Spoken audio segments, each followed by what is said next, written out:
Well, good evening, folks. What's going on? What's up, Shadows? It was funny, just maybe not in the way you intended. What's up, PM Collector Boy? What's up, Satellite Sun? What's up, Fury Fighter? What's up, everybody? Happy Thursday. I hope you are all doing well, as I always do. I have a drink here to toast the evening to, as I always do. Delicious. Rum punch is what this right here is. Yes, I hope you had a good Thursday. I had a great Thursday. I had an absolutely lovely Thursday. Close enough. I'm no ND. Who is, though? Who really is? Is there truly anyone who could challenge ND for that most auspicious of titles? Auspicious of thrones? Shadow walks in the bar, loses rings, says damn. Finally hear Radiant Silvergun on Steam. Nice. I would say like Mary Poppins or Rum Punch. Using magic to beeline to the end of Elder Scrolls 3. I saw that. Cheating not only the game but yourself. I hope you're having a good time doing that. I have no problem with that. Got a huge dungeon. Fuck you, have a spell that destroys 90% of walls and tell them the way to the end. It's really cool that they put that in there, honestly. It's legitimately really cool that that's an option in that game. It seems to me like the Elder Scrolls started out in this really like Wild Westy place of dungeon and RPG design, and then have just been like pulling back more and more over the years. Like, I honestly thought Morrowind was pretty nuts with how crazy you could get with your stats and like how easy it was to break that system. To say nothing of like the enchanting system, the magic system, like all the stuff you can just like hugely screw with.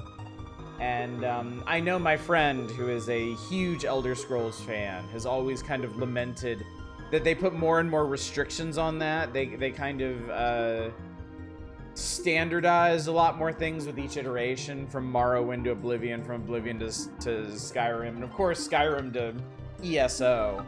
Because you can't have fun in an MMO. You gotta lock everything down so people just grind away at it. What's up, man? Good to see you. Honestly, really rad. Stafford 1 to 3 were really inexperienced, really passionate nerds who had no fucking idea what they were doing. Pushing any limits because they had no idea what the limits were. Yeah, and that's really cool. And you get really cool, really engrossing designs out of that. And then everything gets standardized and locked down, and you're just kind of like, oh, I miss the good old days. In general, pining for the good old days is a waste of time, but with some games, with some series, it really can't be helped, I think. Don't even know how to rhyme. Puns are above my pay grade. What's up, Lay Retro Spiso? Good to see you tonight. Good to see everyone. It's good to be here. I am feeling particularly good tonight. I think probably because we had a yakiniku party for dinner. We got out the grill top, put it right on the table. My wife cooked a bunch of fine meats and vegetables there before us. We ate our fill. I drank a lot. It was lovely. So I'm in very high spirits tonight. It's also the Power Hours is a singularly relaxing stream concept. I am always the most at ease when we do the Power Hours. They are incredibly chill. They're incredibly relaxing. More so than any game I have ever played in the past. Until Double Dragon 3 on Game Boy. Yeah, well, yeah. Until chat swoops in and ruins everything. But, you know, until that moment, I could pretend like it's the high life. Like it's my vacation, but part why you still kind of appreciate games like GoldenEye and Perfect Dark. Staff had no idea how to do console FPS. Admittedly, you can still break Skyrim in half, especially with all the mods that break those. Well, I mean, mods are their own things. Mods, you know, mods open up the game to be really whatever a creator wants it to be. I'm much more interested in what the original designers leave in the design to do. You know, anybody can add a trainer to a game and give themselves an infinite stats or whatever.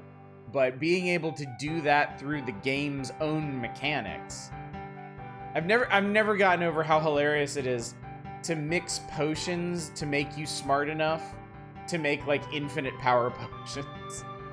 It's like wishing for wishes. I love it so much. The seagulls on your beach holiday. You sure are, Manic. This Skyrim speedrun relies on a bucket.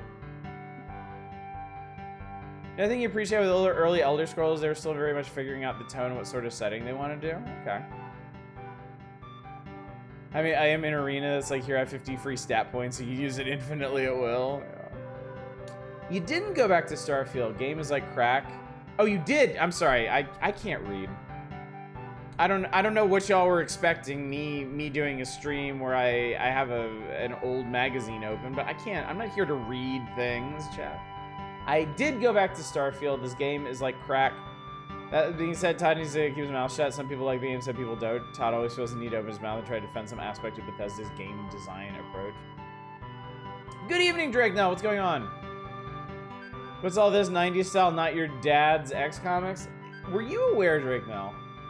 I don't remember all the Power Hour streams that you might have shown up for, but did you know that Nintendo Power put comics in their magazines from 1992 on? For the year of 1992, it was Super Mario World and Legend of Zelda. And then those ended at the end of 92, and then from 93, they had a Star Fox comic, which is somewhere, it's right here. See me, yes, cringy. Is it cringy? My God, man. Perhaps a revisit is in order. These are great. These are classics of the genre. The Super Mario World comic is beyond reproach for me. It is honestly fantastic. The writing in it is excellent, or rather the localization in it, I should say. The art is seriously second to none. The Legend of Zelda comic is very, very interesting for the liberties they take. I mean, they're both really, all of them are interesting in the liberties that they take with the stories, but I feel like the Legend of Zelda one is particularly interesting since they make an entirely new, like, key character up out of whole cloth. They swap some bosses out for just whatever they feel like. It's really, really interesting. The Star Fox one kind of sticks to canon for a while, and then it goes places, and it's kind of cool. Not to spoil anything about this, but it's really kind of neat what they do with the Star Fox comic. So. In 2000s, they also ran a Pokemon Mystery Dungeon manga. Read Archie Sonic. I cannot judge anything. Expect there to be a splash page of some animal with sunglasses yelling about how this is all too cool for your parents. No, because so one of the key elements of this, the artists for these were Japanese. Oh, you can't even see my cursor. I'm trying to highlight the artist name down in the bottom left. But because of the Japanese artists, they were not beholden to 90s comic tropes at the time. There was no, yeah, there were no Liefeld-isms or anything in any of these comics. They were their own thing. They were much more manga than they were Western comics, and they really benefited from that. They really, really quite did. There was one part in a Mario comic where Mario kept bungling his way through the stage and was like, oh, fungus, am I just taking my stupid pills? I remember that one. That was the Nintendo Comic System. So that was actually, God, I wish I still had my big hardcover compendium of those. But I guess that was lost somewhere to the sands of time. But no. So, starting in like 1989 or 1990, Nintendo contracted with one of the smaller comics publishers to do comics based on their properties, and they called them the Nintendo Comic System. Because if you weren't around at the time, everything was the Nintendo something system, because you had the Nintendo Entertainment System, so you had the Nintendo Comic System. I am not making this up. They had breakfast cereals based on Mario and Zelda, and they were called the Nintendo Cereal System. But yeah, there was, I believe that's what gave us Captain N. I think. I can't actually remember if the TV show begat the comic or the other way around. But yeah, there was a Super Mario comic, which was heavily based on Super Mario Brothers 2 at the time, which, as we all know, is like the interesting odd one out. So it's a very interesting one to try and build like a narrative Mario canon off of. But yeah, there was a Mario comic, a Zelda comic. There was a Game Boy comic that I had the first issue of that had a really interesting conceit that this kid's Game Boy somehow was a portal to the game world, and like Game Boy exclusive video game characters would pour forth from it into the real world, but because they were pouring forth from a Game Boy, they were tiny. So it was like this small soldiers invasion of like Super Mario Land enemies and like Kid Icarus enemies. And like little itty bitty teeny tiny Mario had to enlist the help of some middle schooler to battle the great evil or something. There was a Captain N comic. I think there was a I want to say there was a Metroid comic, but I can't remember for sure. But yeah, there was a whole bunch of them at the time, and I had a big hardcover collection of the Mario comics, and I specifically remember the one where Mario is like, "Oh fungus, I must have taken my stupid pills." And I remember that one because it was one of the funniest ones. Bowser had developed a stupid bomb. It was a bomb that didn't blow people up. It was a bomb that made people dumb. And he actually managed to No. Before he could even deploy it, his idiot Koopas set them off in his castle and made them all too stupid to do anything. And Mario and Luigi went in without knowing what they were and like stole a couple of them to go study them. And they brought them back to the Mushroom Castle. And they were like, this is a weird looking bomb. I don't know what it is. Let's just set it off in our faces. And they did, and they made themselves stupid too. So everyone in that comic was just like peak stupid the entire time. It was really fun. And then, so to counteract this, Bowser had developed and socked away a bunch of smart bombs to reverse the effect. But one of his sniffets, because this is kind of weird, because everything was kind of built out of the Mario 2 canon, but they still used Bowser because Bowser was like the more well-known Mario boss, like Mario arch nemesis. So it was Bowser, but he was commanding legions of like Shy Guys and Sniffets and stuff alongside Koopas and Goombas and stuff. Anyway, one of the Sniffets accidentally sets off all of the smart bombs on himself and becomes a genius and kicks Bowser out and takes over the Koopa Kingdom. I forget how they resolved that, but I just remember it being really, really funny. That one and the one where Peach needed a new mattress? Peach went fucking mattress shopping one time, and I want to say it was either Lakitu or Pidgeot worked out this trap where the mattress would levitate up out of the top of the shop, and she flew up into the sky, and they mind controlled her into being a bad guy. And so you have this incredible panel of punk Princess Peach flying around on a magic carpet trying to murder Mario. These old comics were wild. They were amazing. I cannot recommend them enough if you can find them. And all that keyed off of that one comment from PM Collector Boy. That's how strong these memories are. Nintendo Love Hotel system, Nintendo tax filing system, Nintendo political system. What's up, Ms. Roy? Good to see you. Sorry I didn't greet you properly when you sidled on in. Find these early adaptations of game series, we'll have to try and just randomly guess what the canon looks like. Sonic manga where somehow Tails become an alcoholic. Yes, you talked about that several times. But yeah, these old ones, like, it goes all the way back to the old instruction manuals for these games, because they didn't know what the hell was going on in these instruction manuals, and honestly, the developers probably didn't have that clear of a grasp on it either. So you just have a lot of shit made up in the manuals, and then Nintendo Power tries to expand on that to create content. So it's like this weird game of telephone where you're just getting like bizarre made-up shit in the pages of Nintendo Power, and that's what kids are actually learning about these games.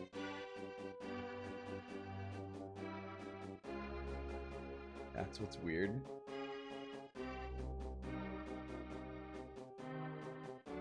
Did you ever read the Kirby manga where Kirby gets drunk as fucking DDD becomes a protagonist dealing with Kirby and Angry Drunk? I did not, no. I haven't looked up a lot of like game manga stuff. My fascination has always been in like the westernized stuff. The stuff I was just talking about, the stuff produced here for Western audiences with ostensibly Western sensibilities, but they end up so weird, so compellingly weird. Does the Super Mario RPG remake have the joke of Mario accidentally finding Peach's? I mean, that could be anything, PM Collector Boy. That's not necessarily suggesting anything in particular. Nintendo and loved hotels in the 60s or 70s? Nice. It's like, in a way, it's a shame they divested themselves. I assume they divested themselves of that, but it's a shame they did. Think about all the potential of Nintendo-themed love hotels. You could do so much with that concept. So very, very much with that. Chapter of the Kirby manga where people get sick of DDD shit and hold an election to replace him. Kirby wins and wrecks the economy. Manga Kirby was kind of an ass, actually.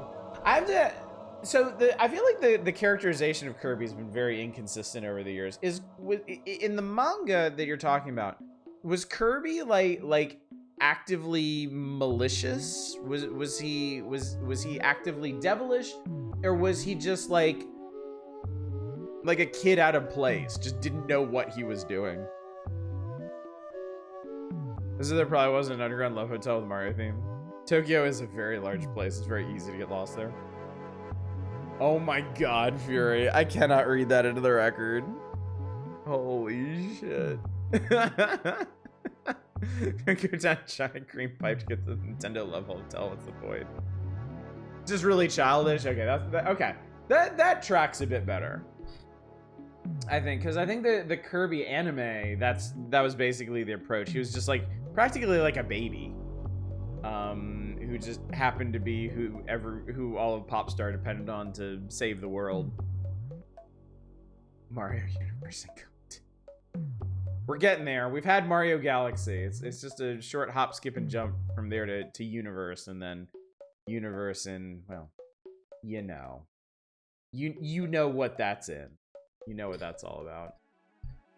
Speaking of what that's all about, let's talk a bit about what's gonna go on for the rest of this week, and then let's get to the magazine and see what we can accomplish tonight. See how far we can get, because tonight is seriously like night 8 on this magazine, and we're only on page 46. Panel of the Kirby manga. Let's have a look. Universe comes after Galaxy. I wonder. I mean, you can take any. Oh my god. That's pretty intense. It's fine. I know how to highlight and copy things, Shadows. I can handle it. So anyway, obviously tonight is the Power Hours. As previously stated, the Power Hours will remain as they are. Thursdays and Saturdays. We'll be doing this tonight. We'll be doing this again on Saturday. Tomorrow night, however, is a wheel. The return of the time-honored wheel. I did, in fact, buy up all 11. I didn't have to buy all 11 of them. Some I already had. But I bought up and now possess all 11 of your requests for the wheel tomorrow night. So I have everything installed and ready to go. For this particular wheel, I will endeavor to play as many of these games as possible. I won't necessarily stop at 3, though some of them, you did put up Dead Space 3. So games like Dead Space 3 may demand a little extra time to actually get to the interesting parts. Assuming they have interesting parts, I mean, who can say, really?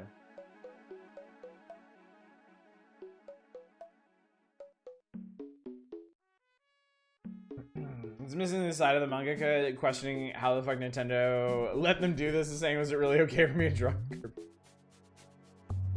It's all fair. Hey, fair game in manga. Do basically whatever you want. Dead Space 3 isn't exactly a bad game. This is a bad Dead Space game. Like how RE5 and 6 are super fun. That's, yeah. I gotta be honest with you. This might be a hot take, it might not. I am glad that the era of co-op based games kind of died. I'm glad that that's over. Because I think there is a truism in games that I feel like gets abused by some developers. And that's that literally anything can be fun with friends. You know? You get a bunch of friends together and all of a sudden it becomes a lot easier to laugh at the jank in a game, shrug off bad design in a game, power through difficult parts of a game as long as you've got a partner with you. And I feel like a lot of games about a decade or two ago, like mid to late aughts mainly, really kind of coasted on that. I feel like they're really spearheaded by the Borderlands series, if we're being honest here. But I think there was a big spate of pretty middling games that coasted by on the fact that you kind of had to play them in co-op. And once you had another person in there with you, to kind of pad the experience, I feel like a lot of those games had an undue amount of their flaws overlooked. So, I don't necessarily think that co-op games are, like, have to be worse. They have to be poorly designed. But I do think that particular era of games that produced all of these co-op oriented games reinforced a lot of bad design habits and cutting corners, because they got a lot of praise just for being fun co-op experiences, which really is not a high bar to clear.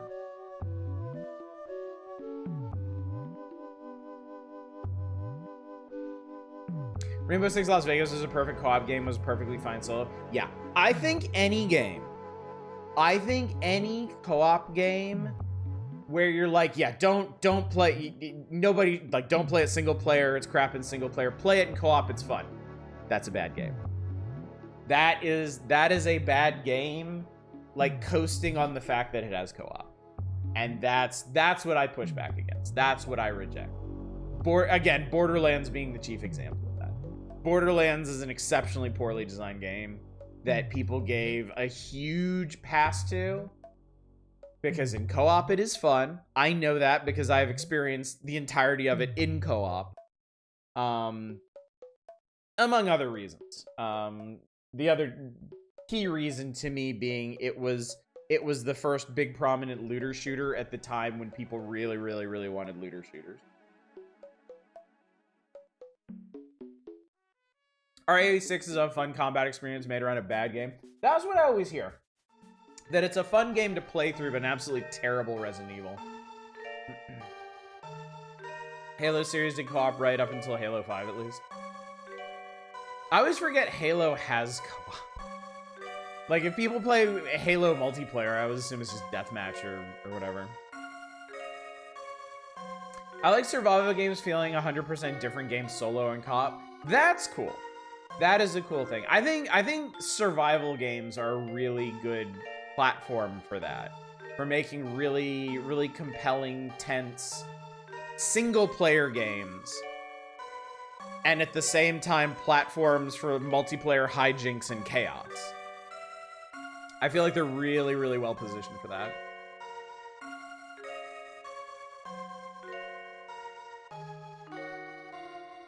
RE6's Leon story was really good. Oh, okay. Okay. I always just hear people dumping on that game, honestly.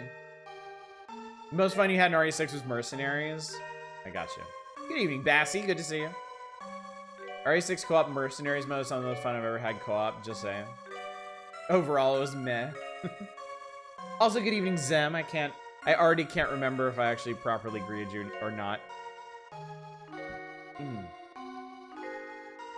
Actual main campaigns badly passes are like a lot of really questionably thought out moments entirely propped up by decent shooting. I had not, well, I'm glad I did now then. I'm glad I corrected that particular oversight.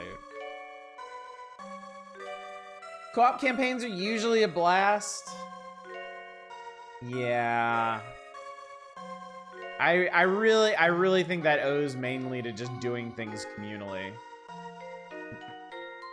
Like the Army of Two's first game, that was fun. Took you a while to get the hang of RE6. Mercenaries certainly helped. Leon's campaign is okay. Mercenaries, a ton of fun. They served the Mercenaries mode as own thing separately for like $10, so you just recommend that. That might be why they didn't. I mean, I think... I want to say the Call of Duty series? Like, separated things out so much that they were like separate installs. In some editions for like the single player mode and the co-op mode and the multiplayer, but they still sold them all as a package. Because it was an easy way to get people to shell out $60.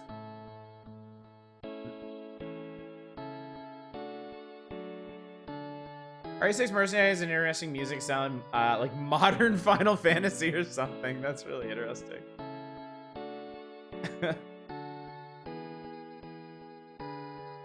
And I even enjoy the shitty Resident Evil Operation Raccoon. Oh, I remember that. That was kind of like Resident Evil Left 4 Dead, right? But wasn't that on like PlayStation? Wasn't that like on PlayStation 2 or something? Am I thinking of something else? Oh, it was on 3. Okay. So it would have had actual established networking then. Oh, that's Outbreak. Outbreak is classic RE Online. Okay, I got you. Excuse me, chat. I conflated the two. It's miserable single player. Funny that.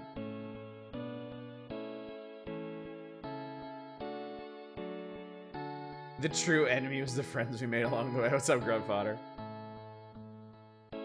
Operation Raccoon City was weird because it was based on unused Battlefront 3 gameplay mechanics. Huh, wow. Interesting. Operation Raccoon City was some weird knockoff playing as Umbrella Goons hunting down RE2 characters. How funny. Whole game is designed for 4 people playing at once. I gotcha. Yeah, that seemed to be part of a big drawback of the trend of co-op focused games is a lot of developers just had a really terrible time making things work in single player. And personally, that's how I prefer to play things. Like I have fun playing games with other people, but I'm always the most comfortable just playing things at my pace the way I want to. So, yeah, that whole stretch of co-op games was kind of a blight for me because it was a bunch of games that I would otherwise be interested in, but they get weirdly padded out or mechanically hamstrung because they're expecting you to have another character or player with you.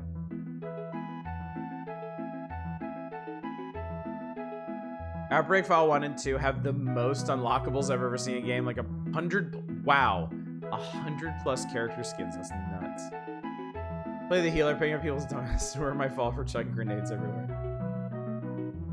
Engine and shooting mechanics in Operation Raccoon City are copy pasted from Battlefront 3. There's assets from Battlefront 3 on the disc. Like loading screens. That's really funny. That's really. Oh, and the character skins had different stats too. It's kind of wild when you think about how many different genres and game designs the Resident Evil series encompasses now. Like, I always think of, when I think of Resident Evil, I think of the mainline series, right? And I mean, even that's transformed quite a bit. I mean, it's now, you know, like first-person atmospheric horror, yeah? But, like, all of these side games and weird experiments they've done, like, There's all kinds of Resident Evils out there at this point. What's up, Arcane? How you doing tonight? Nearly saw a biker almost get pasted by a car tonight. No one wears safety lights around here. Howdy! Howdy, buddy. Love an Outbreak re-release on Steam, even as a peer-to-peer, just so it's playable. I mean, just in terms of game preservation, like preserving the history of the industry, that would definitely be for the best. You can actually still play Outbreak online through emulators. Some mad folks set it all up to work. That's wild.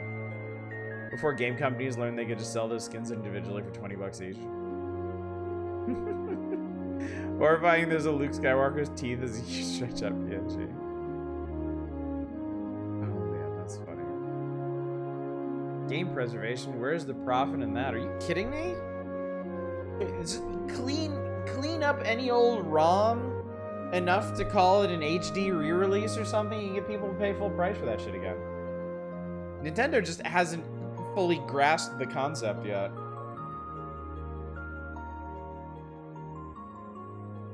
They're trying, I suppose. They're doing it in their own Nintendo, extremely limited Nintendo way.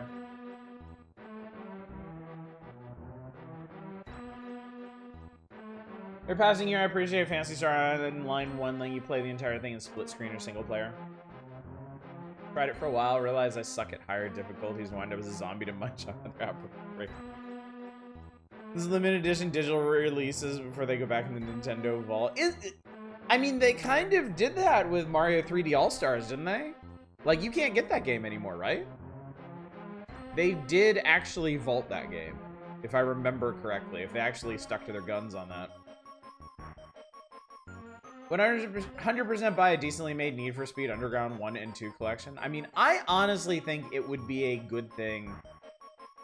It would be a good thing in general for companies and rights holders to just keep re-releasing these games forward and forward. You know, just to keep them available. You know, ROMs and emulation and stuff is all well and good, but it's not a 100% reliable way to preserve the history of these games, you know? And surprised Square invested in making an offline version of Dragon Quest X. Does play a bit differently, keeps the story and gameplay intact mostly. Surprising amount of dialogue the ad-lib button shows when you die, the dawning horror that you're a zombie and the deteriorating control that you have over your body. That's neat. That's pretty cool. It's like, sounds like you're dictating your own itchy tasty note there. Pay for a Need for Speed box set the same way EA did for Ultimate at one point. Assume the porting costs and cut into new game sales overwhelm the profit from old IP sales. I mean, there are so many re-releases that are just the ROM packaged up with some open source emulator that I kind of find that hard to believe.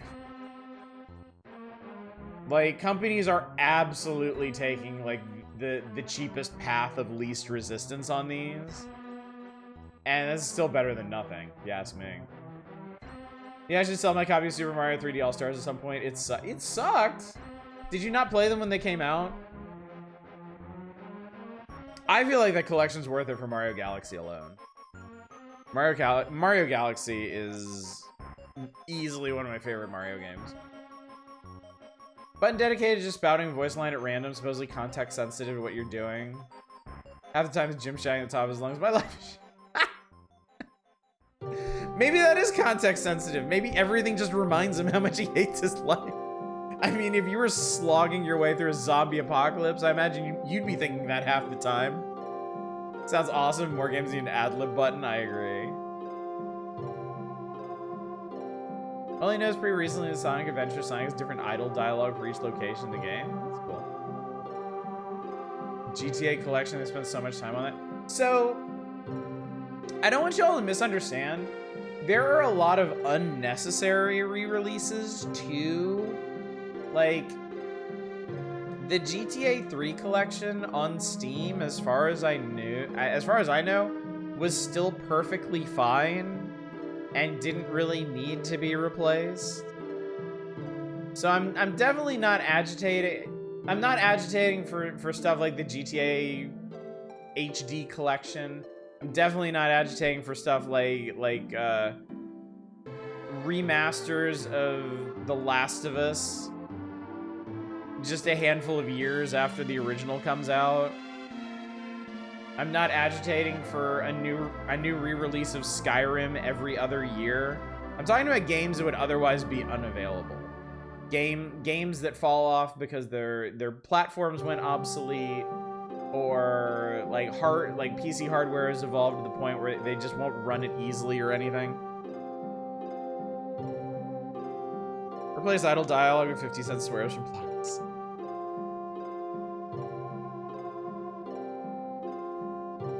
Emulated native, possibly worse, especially Galaxy. I mean, it's kind of what I was talking about, though. It's still better than nothing. It's better than not being able to play those games.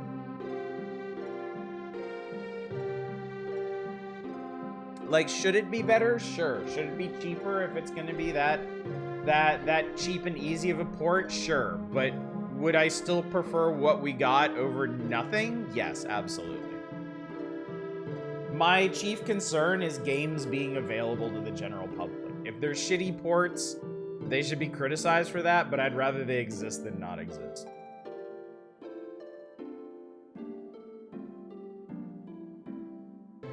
Sonic Screaming Shoot, I got sand in my eye. Shadow of the Colossus remaster was beautiful. See, that was a necessary one, because I think Shadow of the Colossus... The last place that would have been available was like the PS3 online store, I think, prior to the remaster. Honestly, I think it's a real shame that backwards compatibility fell out of vogue. That's no longer assumed. That honestly, you can't count on that. Like, we had a really, really good thing going with the PS2 being backwards compatible to the PS1. And then, at least briefly, the PS3 being backwards compatible to the 1 and the 2. Spyro Crash remasters were very pretty, too. Yeah, I mean, at this point, it's, you know, it's an entire subgenre of the industry. And we know what good remasters, we know what good remakes look like, and we know what bad ones look like, too.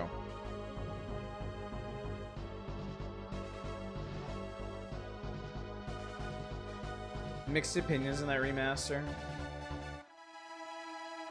Changed the atmosphere for you today. Started nitpicking.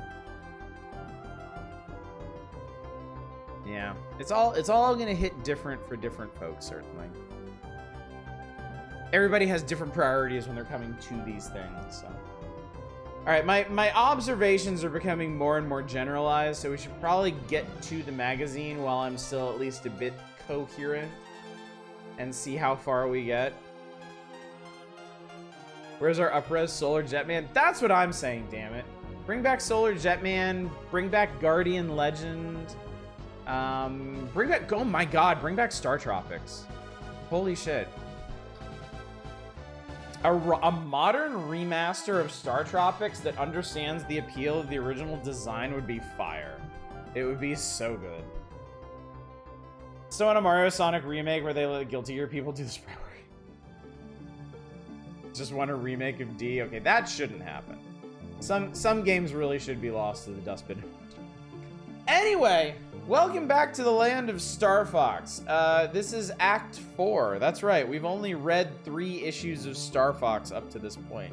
This is Act 4, The Legacy. And right away, 40 minutes into the stream, I want to call out the interesting panel layouts that this artist uses for these. Like the fact that this first vertical panel is basically a big horizontal spread of all the characters reacting to what Fox just said at the end of the last issue. But arranged like this, it makes it a much more dynamic scene, and also, you know, mechanically fits it on the page, because you wouldn't be able to do a wide spread like this oriented the other way without the spine of the book screwing it up. But it's a really bold decision to do it that way, and we've seen a lot of that in the 3 issues leading up to this. It's really, really cool. Star Fox. Why are they called Star Ox if there ain't no ox? So anyways, a quick reminder. The recap is here in the middle panel. Emperor Andros' powerful telekinetic amplifier on Venom has made it impossible for the Star Fox team to mount a head-on assault. They need a back door. Fox McCloud knows there's only one way in, and it's through the black hole. So yeah, at the end of the last issue, Fox was like, everybody was like, oh my god, we can't get to Andros, everything's... And Fox was like, fuck it, we'll go through the black hole, it'll be great. And everybody's just losing their shit over this. General Pepper's like, black hole's out of the question. Slippy's like, we can't withstand the gravity. And Fox is like, I'm getting to Andros if it kills me. We got time slip theory, 4-dimensional warp. And then everybody calls Fox Jr. Don't forget what happened to your dad, Jr. The black hole's bad news. He doesn't like that. Stop calling me Jr. Much like Indiana Jones before him. Before him? Before him, yeah. Arwing has a gravity diffuser. Andros won't know what hit him. Who's with me? And then... I get what they're doing in the bottom right panel. They're all shaking their heads no, but I feel like there was probably a better way to represent this. Indiana was the Fox's name.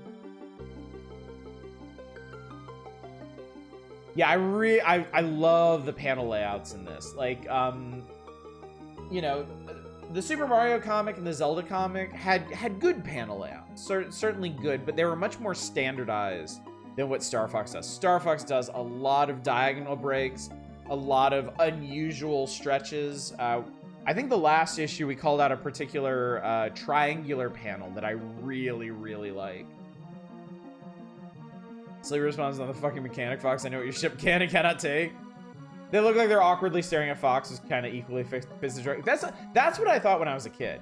I could not interpret the motion lines as a child, so I just kind of assumed they were staring blankly at him, to which he does not appreciate at all. So he gets pretty heated. The shading on this top left panel, I think, is fantastic. Like, this is about as sinister as Fox gets, but he looks genuinely sinister here. So he heads off. Peppy tries to stop him, calls him Junior again, and he pops off at that. He is not having that. It's beyond reason, he'll kill himself unless you stop him. And then Falco's looking a bit sinister himself in this bottom left panel. No, he is super aggro in this one, yeah. They injected a lot of drama into the comic adaptation of this. It'd be rad if a fighting shonen had someone being punched through the panel across the page. That would take a very special kind of comic, I think. We get a nice spread of the R-Wing hangar up here. Fox taking his R-Wing out, and then the crew stops him. I don't see why he has to take that abuse. He could just do a barrel. He reminds me of a Gundam protagonist, only assuming he gets punched in the face less. Do you? Do you assume that? I think you assumed incorrectly. You spoke approximately 1 page too soon, Shadows. So yeah, short version, Falco beats the shit out of him. Falco just absolutely pastes him. Shadow's the incorrect manual. Yeah, no, he totally is his Gundam protag.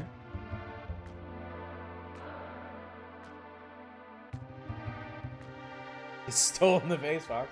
I also want to call out, look at Falco's face in all of these panels. Like, bottom left. Middle of the left. Right here. In between all of these, like, punches and reactions. Top right. Right below that. Like, you can really see the emotion in Falco's face. He really doesn't want to do this. He is really not taking any pleasure in this. And I think that gives him a lot more depth in the comic adaptation, where yeah, he's cocky, he's a hothead, but when it comes down to it, when it comes to push comes to shove, I don't think you can actually say that, but fucking I'm rolling with it. He will do what needs to be done, but he will not enjoy it.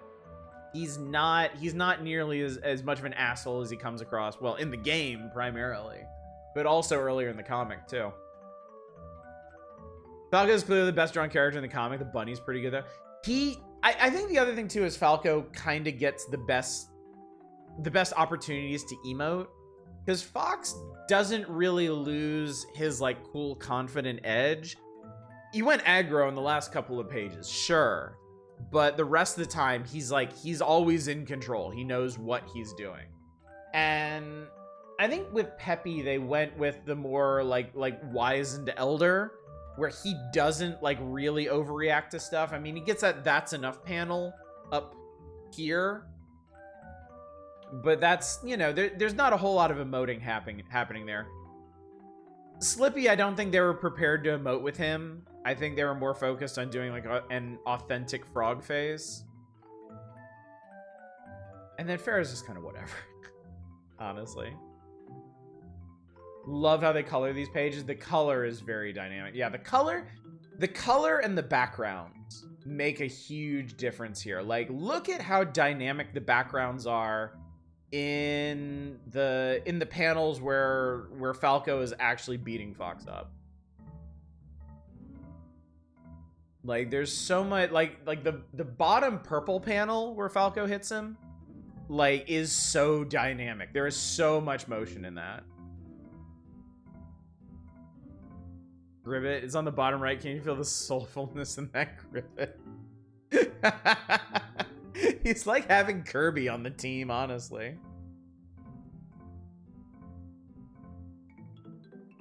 Color reminds you of JoJo and how JoJo will use alternate palettes at points. Yeah, very much so. Very much so. Put him in solitary. Holy shit, they're doing a Gundam 079 arc with Fox's Amuro. Poyo Fox. So yeah, they beat the shit out of Fox, and then they're gonna stick him in solitary for his own good, as they say. Ancient history. Fox goes ape when it comes to Andross. Asks the general to explain. We'll take care of Fox, and then we get the backstory. We get the big old. We get the serious exposition dump here. Goes ape. I get it. I know, right? Here, let me blink out for a second, so you can appreciate the full spread of this. So this is just General Pepper recounting Fox's tragic backstory to Farrah.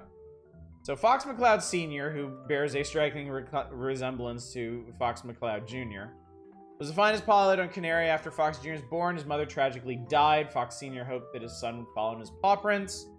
Jr. was the top of his class. He fought fly circles around a flea, endured days of gravity training, recite the Canarian Constitution backwards, and belch on command. Fox Sr. was justly proud.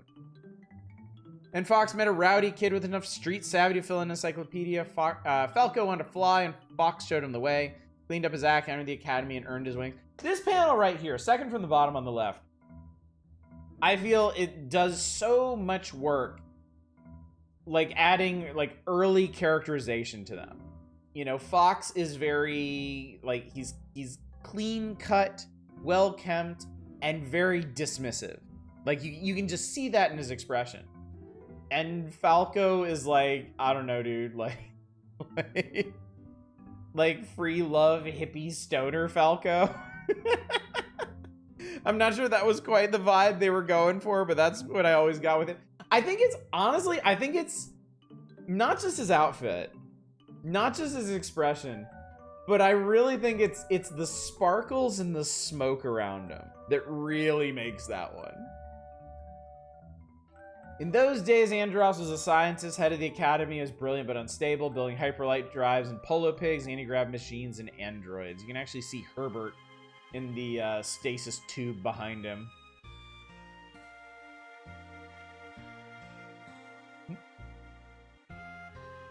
I think it's supposed to be kind of Bosozoku Falco. I think you're right. Young Me had no idea. Young Me had no idea of that particular culture, but I think you've got it there. You get Cali Surfer, bro. Dazed and confused. Can't have pepper smoke, shove a lollipop in his... It's kind of charming in this adaptation. They actually make a bunch of jokes about it.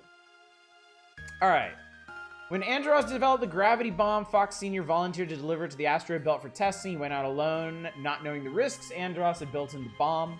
At critical velocity, I've never understood what they meant by this particular turn of phrase. At critical velocity, the bomb detonated according to Andros' design. Fox Sr., his ship, and half the asteroid belt were sucked into a newly collapsed black hole. Like, as a kid, I interpreted this as Andros had just set the bomb to go off early, like before Fox Sr. could get to a safe distance. So I'm really not sure what that all meant. Playing the song in the first panel on the left. Oh yeah, land of my species pride, world without ecocide, evolution, we don't abide, let freedom bark.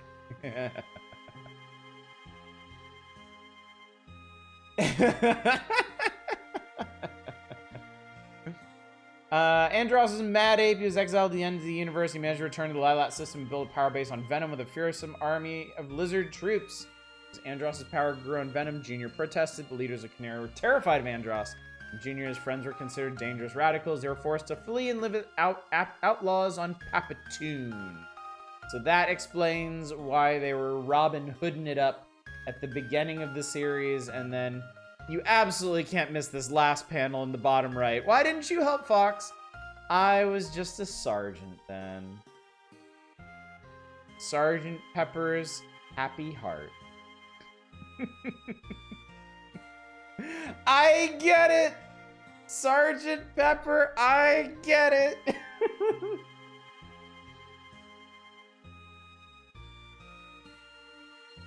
I assume critical velocity is a preset velocity the bomb had to reach before it would detonate. I don't know, it just seems weird to me. Like, if they're taking a gravity bomb out to an asteroid field to test it, why would its velocity matter? Why wouldn't they just, like, let go of it somewhere and then fly away from it and let it blow up? I don't know. Absolutely minor nitpick. Nitpick? Very minor. Yo, Otis, try saying stun seed back. Nice. Nice try, buddy.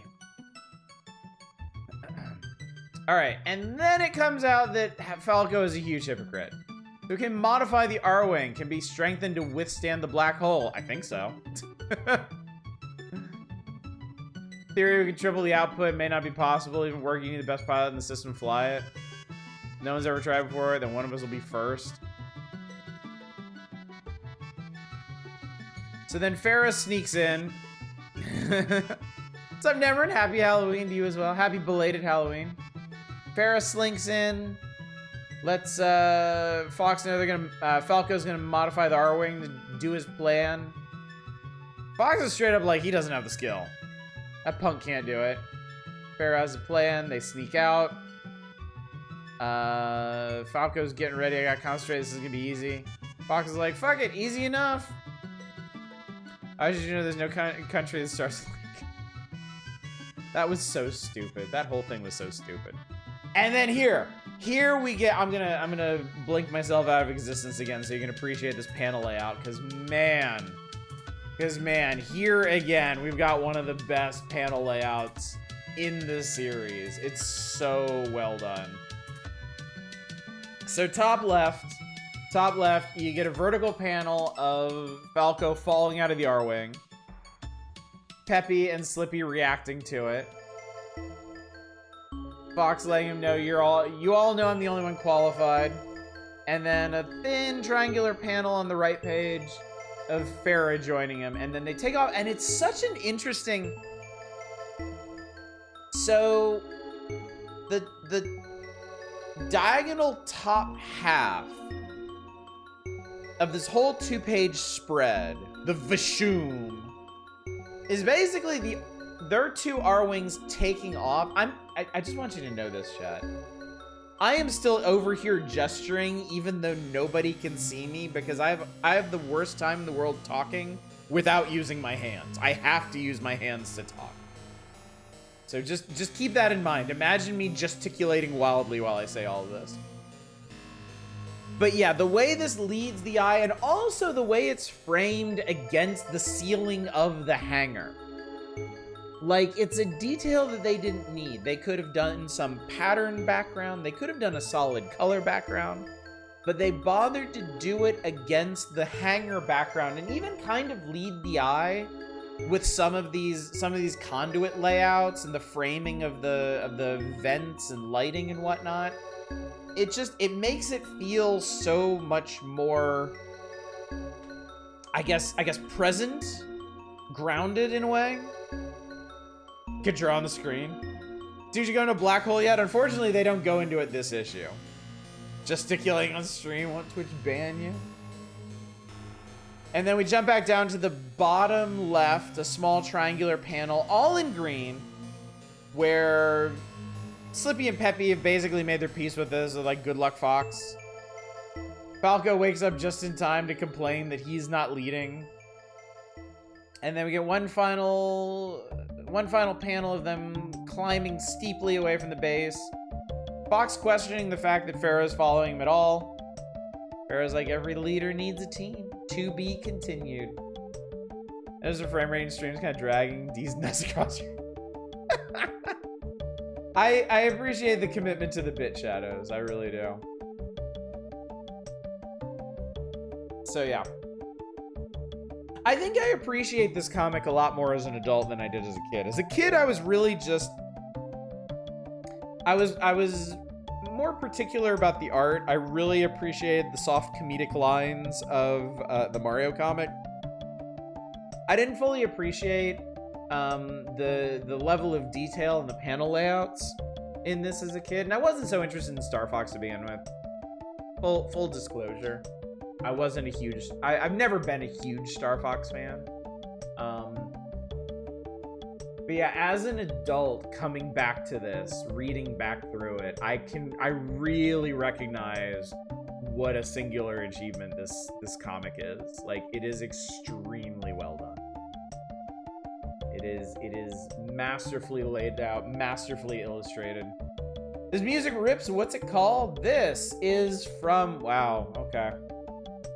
This is from the 7th Saga. A game that you absolutely should not play unless you're playing the Japanese version or the patched American one. Because the original Western release of this game will rip your nuts off and shove them down your throat. I like a lot about these comics. I don't care for the Fox and the Fennec Fox ladies' designs. I mean, that's fair. That's totally fair. 7th Saga, I wanted to like that. I really did, but I didn't. Yeah, because it was busted ass busted when it released out here. I think it might have been, if not literally impossible to beat, very, very, very, very difficult. Yeah, the game's porting for Western markets basically sabotaged it. I've heard of it. A shame the music is cool though. It's an interesting game. I think when we get to it in the magazine, I would like to try playing either the translated Japanese version or the patched Western version. I would like to see what you could actually get out of that game. Because the thing is, I think it was a pretty challenging RPG to begin with, and then when they brought it west, they just completely fucked it up. Yeah, I forget the story of specifically what happened in the code when they brought it up. Meanwhile, this is Illusion of Gaia. I have to double check to make sure. Yeah, you're right. This is the world map music, apparently. I have Illusion of Gaia, and I never got very far in it. I got stuck on the vampires. But yeah, I think 7th Saga seemed like a really cool game. It has a really neat... It has a very unique RPG hook for the time. Where there's like a selection of 7 characters you can choose to play as. And whoever you don't choose, they become potential allies or potential rivals. And they show different playable characters will show up in different spots in different parts of the story, depending on who you picked and what you chose to do after that. Want to try Mystic Arc, a spiritual sequel for adventure game element? That sounds... I'm always for more adventure game elements, certainly. Speaking of adventure, I'm turning the page to... Hey, we know this game. We surely do know this game. I mean, I'm just going to sit right here at the bottom so I don't cover up any of the awesome key art. They try to combine a JRPG with adventure game progression and puzzle solving, and that's a great idea, honestly. Considering all the things that you can attach RPG elements to, no reason not to try that kind of approach to it. This is your favorite Zelda game? It's also my favorite Zelda game. I can acknowledge what a landmark Link to the Past was, but this one always felt right to me. This one always, it felt right, it felt special. The GBC version. See, before I streamed it for y'all, I had never played that version. I spoke exclusively of the original Game Boy version. And after playing the DX version, I still stand by that. Like, there's nothing wrong with the DX version. It is, I would say it's an improvement over this game, but still, the original Game Boy version is just, it's everything you need, really. Dragon Quest started out the same way, influences-wise. Then you have good taste, Sub Deep Thought. I have a really soft spot for Oracle of Seasons. I am looking forward to getting to those games. I would really like to. At some point.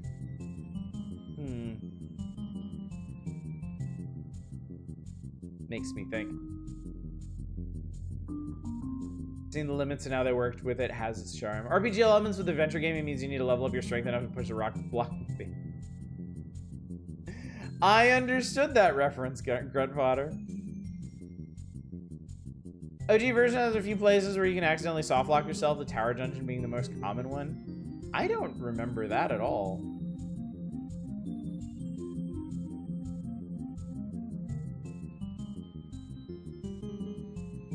I was unaware of that. Donkey Kong music. The Oracle of Seasons was the first Zelda directed by the dude who went on to do Minish Cap and Breath of the Wild. Oh, no kidding. Interesting.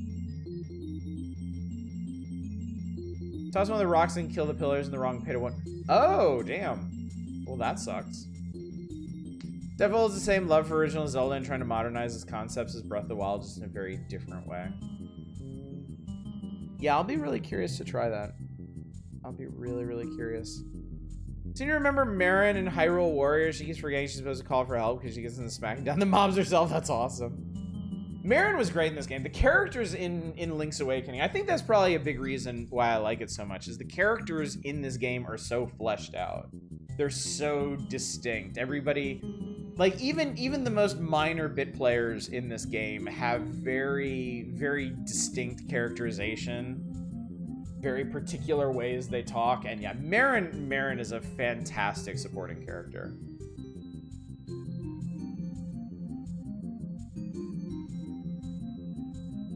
She's insightful, she's honest. She has a bunch of really good scenes.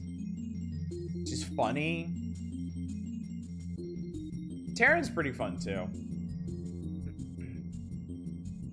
The owl I could probably live without, but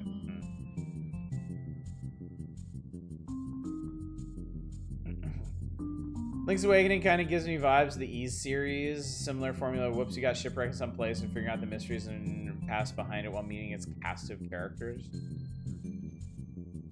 Three formative Zelda moments were Zelda 2, Link to the Past, and Ocarina of Time. I believe we beat OG Zelda. My dad was the only one gung-ho enough to beat the second quest. Wasn't that fanatical? But yeah, I tried to stream the second quest once and got tired of it. Around the 5th or 6th dungeon, I think. Second quest is just mean. It's honestly like pretty sadistic in the way it's designed. Like, it's really, really cruel as you get further and further into it. I like anything, and the dungeon bosses warning Link that this will all end badly. That is a really cool touch. That was neat when you start getting to the bosses that will actually talk to you and be like, you really shouldn't be doing this. Oh shit, end of alert! Brace yourselves, chat. A shark can swim faster than a human, but a human can run faster than a shark, so in a triathlon it comes down to who's the better cyclist. That's just silly. I love Toon Link. He's the dorkiest Link ever, and that's why I love him. Y'all gotta remember, I have not... The Zeldas I've played, I've beaten Zelda 1, I've beaten Zelda 2, I've beaten Zelda 3, I've beaten Zelda 4. I've played a chunk of Ocarina of Time back in college. And I've played a couple hours of Breath of the Wild. That's it. That's it. There are more Zelda games that I haven't played than ones that I have. I did randomize Link to the Past. That was fun. That was neat. You need to play Link Between Worlds. I think I need to play a lot of Zelda games. I watched an interesting video about how Legend of Zelda was originally supposed to be a sci-fi game. One person at Nintendo was really into fantasy books. Who, Miyamoto? Can't be a retro channel without the two N64 entries. I mean, I have them. I have the cartridges sitting over here. Just no system to play them on yet. Wind Waker is straight one of my favorites because it gets the feeling of adventure really right. Yeah, but you never finished it? I mean, that's true of most of the things that I play on this channel now. That's not really odd for anything that I stream. Heartbreaking I'll never be able to play Link Between Worlds. They're never going to port a 3DS title. What's the emulation scene like for 3DS? Black Onyx was an influence on OG Zelda. Miyamoto's just in caves a lot. These sharks in the Resident Evil remake randomizers are sharks that flop around instead of swim. And dude, I watched put an item that is supposed to spawn an angry dog, but did the jump through the bush sound effect, nothing happened, so I went to the next stream, stupid flop. Make you an option in our votes and we'll get you to play them. Oh yeah! You probably weren't around when I've talked about this, Drake Nell. We're doing something different in November, actually. We're not scheduling anything. We're not voting on anything, at least for the Monday, Tuesday, Wednesday stuff. I'm just playing whatever I feel like. I've been feeling a bit hemmed in lately by the schedules that I set for myself. Claire B, finally you really think on any level that now that I have freed myself to play and stream whatever I want, I'm going to play the one thing I have most vehemently refused to play for years. I do because you're funny enough to do it. Oh, thank you. Well, when you put it like that, I guess it is possible. He's varietying as hard as he can. See how long this lasts. You're an admitted planning addict. But see, I'm still getting my fix because we still have the power hours. We still have the power hours, and we still have variety nights, which I do need to plan out if we're doing some kind of wheel or request night. So I'm still getting my planning fix. Thursday, Friday, Saturdays. I'm still getting that tap right there. But Monday, Tuesday, Wednesday, we can try something different. We can branch out. We can expand our horizon.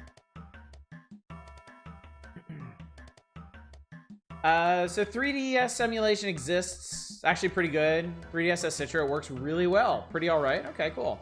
Solid compatibility for most games. A few major ones still have issues. I mean, that's still pretty good.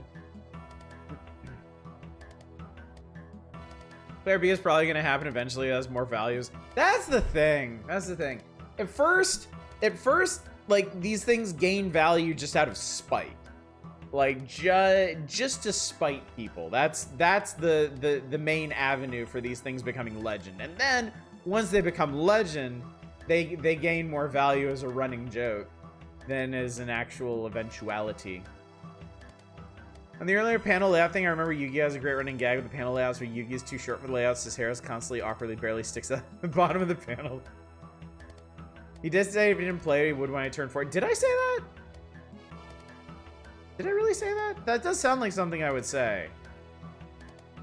Or are you just making shit up and trying to convince me that I actually said it? Claire B should be an emo. How long until he's looking forward to whatever he's going to after he does whatever he wants?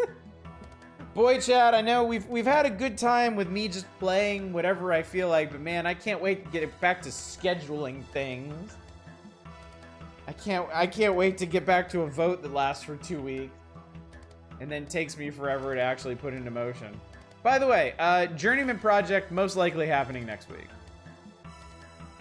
I am planning at least that far in advance. You did, I think. I wouldn't lie about it if I didn't believe it happened. Now I'm doubting myself. Don't doubt yourself. I'll believe you. This time. There's no, not the clear bees. Need to reevaluate my life. The RoboCop game is actually getting good reviews. Is pinging all my alarms on bad game day. No, the people that got early looks at that game, they all said it was good. They all said it was solid. And everything I've seen about it seems like it was made by people that really get RoboCop. You're just like this big heavy-handed walking tank blasting dudes. I was trying to gaslight you. Yeah, I would definitely do the GOG version.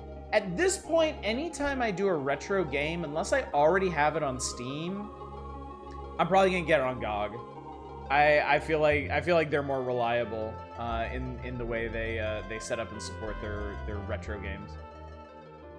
Shitoro wants you to do Gnomevember? You should. What would Gnomevember entail? Like me gnome streaming every night? GOG, love them. I do too. I almost feel kind of bad I haven't bought more things on GOG. Gnome streams all November. I would miss out on some really good gesticulating though. You're not gonna play Claire B. You should at least play Claire D. What's the D, Shadow? Claire D's nuts!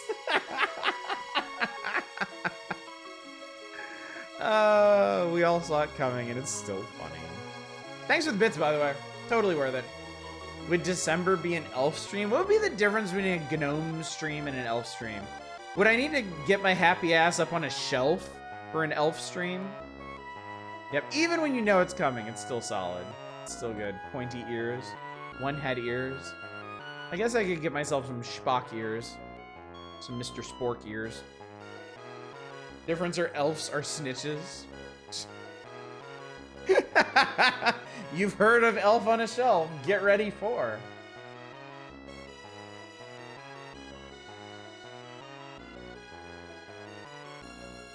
We never did that Elf on a Shelf shit for my kids. Seemed weird. Seemed not very cool. Bareback cat is begging for food. You get that cat some food. You feed that cat. Heard of Elf on a Shelf. Get ready for memes on a stream. Oh, there's just some rubbish. Brownie on the town. Oh my god, chat. Oh my god. Anyway, Legend of Zelda Link's Awakening. Dratini and a martini. Maybe I gotta put these baked chips out before I eat them all. Ooh, baked chips. I love baked chips, dude. I love them so much. I don't ever get them because I would just eat the entire bag all at once. Link Between Worlds looks to be running fine for you on Citra. Just fired up to check. Ooh, nice. Well, that's good to know for the future. The very far future. The extremely distant future. Link at the... Oh, hello. Link Between Worlds is so good.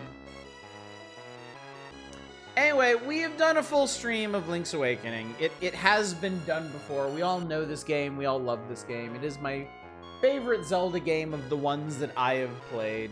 It's tight, it's well-paced, it's creative. You can do some things in it that you can't do in the previous Zelda games. I love the side-scrolling sections. I love that you can fucking jump in this game. I love the characters. I love the story. I love the aesthetic. I love the island. I love everything about this game. It's just great. And right now, I'm particularly loving this key art. Like, this key art, like, right here, and also right here. I'm appreciating this quite a bit. It looks good. It looks quite good. What else do we have here? Also, Terran, they did not shy away from just making him look like Castaway Mario. And I greatly appreciate that. Look at all this. Hang on, wait a minute. Where's my music? Oh, yeah, Earthbound shit has to be muted. There we go. Skip over that. Link, he gets some stuff. He gets swords and shields and feathers and boots and shovels and a big Chungus acorn and a bunch of colorful keys. And I'm covering up the Yoshi doll, perhaps the most important item of all.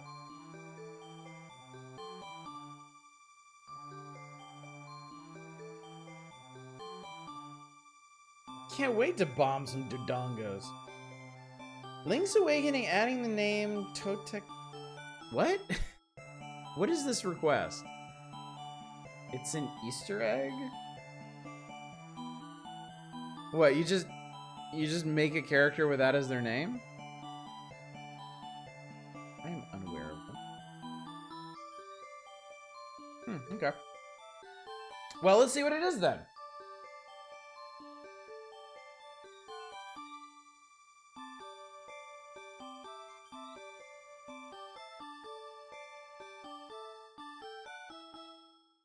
Break this bad boy out over here.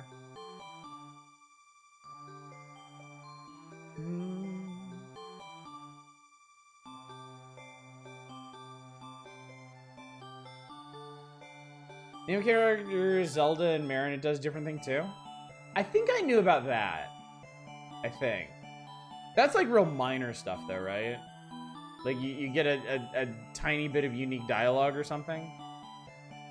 What would this be under? Legend? L? Yes. No, we're not playing the French version of this.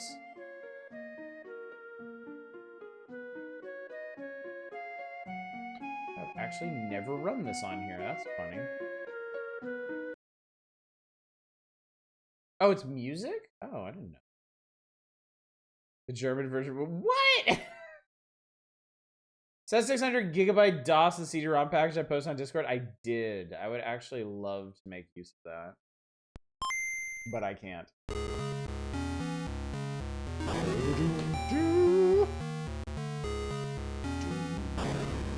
My entire hard drive is only 500 gigs. Actually, wait a second. Hang on. Enjoy the intro for a second. I'm gonna check something.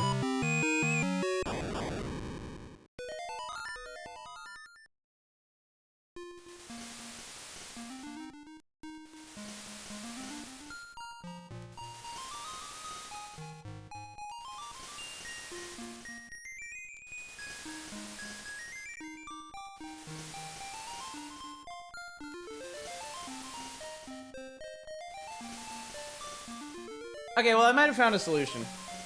My father gave me a 1 terabyte solid state drive that I've just never used. This has been sitting over on my shelf for like a year or more.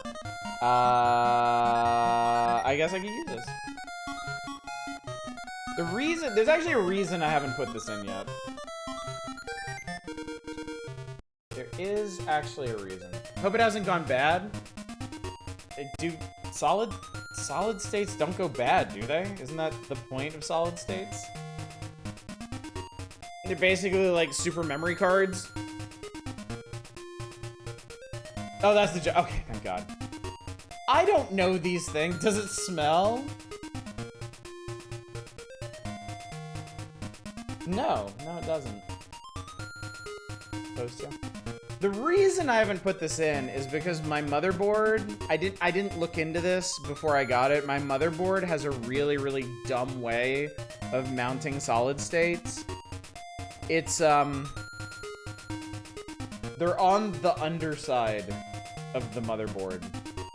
Like, I would have to actually remove the entire motherboard and screw it into the back there and plug it in. I don't think I'm actually gonna do that.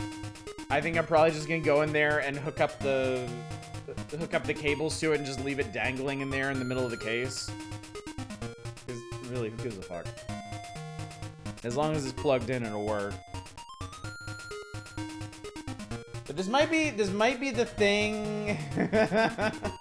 This might be the thing that gets me off my ass and actually gets me to install this, because 600 gigabytes of DOS games with their own like wrapper, their own launcher, would be a huge boon to me considering what this channel does.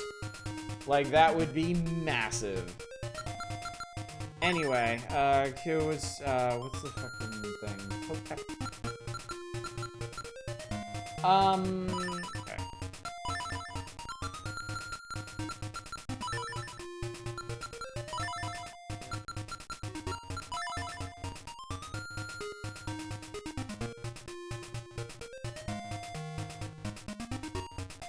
Character limit's 5.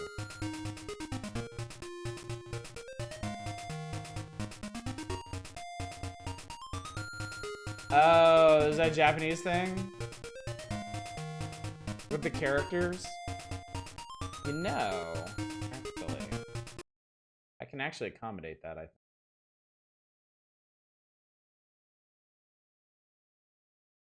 Yeah, hiragana or katakana? Let me make sure I have this, actually.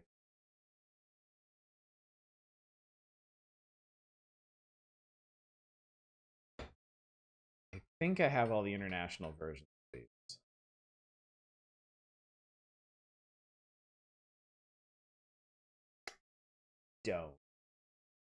I don't actually. Wait. Is Legend of Zelda something else in Japanese? What is it in Japanese? Because this is I have my Game Boy games arranged really badly. Zelda no Densei. Thank you. Yep, there it is. Oh yeah, that's it. Okay, cool. Got it.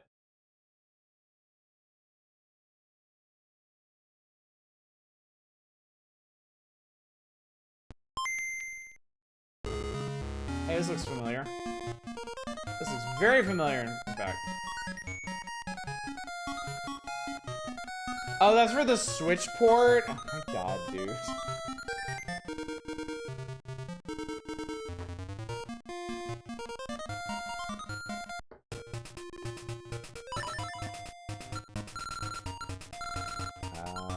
Alright, well this is gonna turn into a spelling challenge now.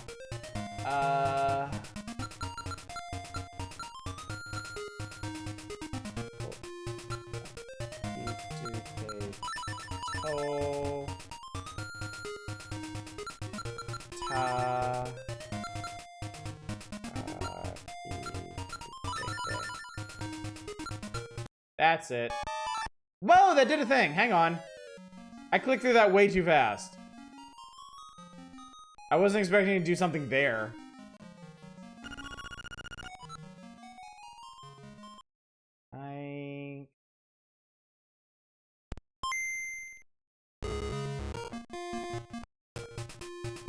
That's fine. Well, it'll let you put in the same name for 2 different things, right?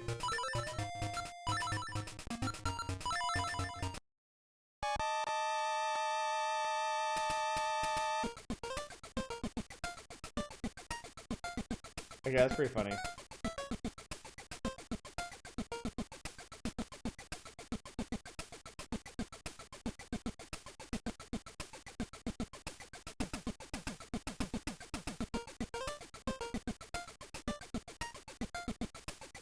Zelda gets you a different theme too.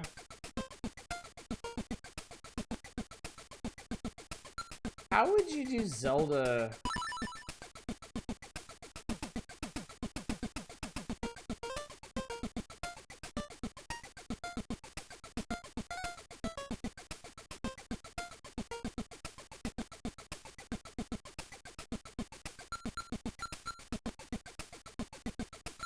It says, okay.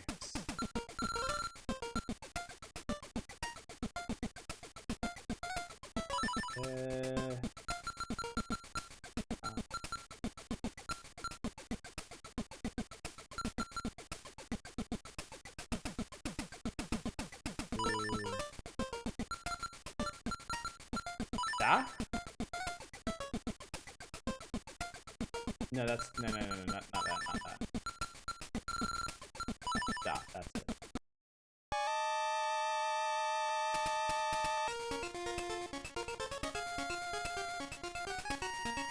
Like the salsa version of it? That's pretty cool.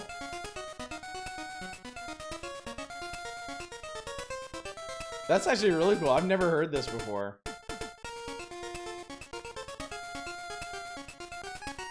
It kind of looks like Link's dancing to it, too.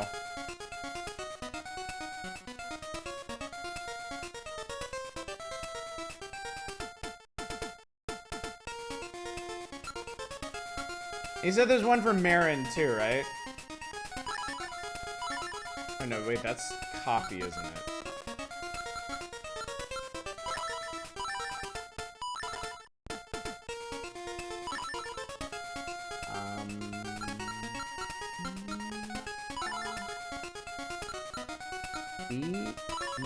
Nadine?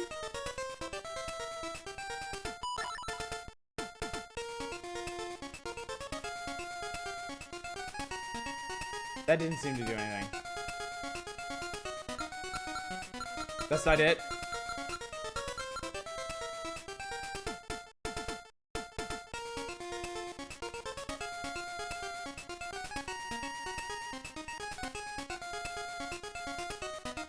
Which should it be?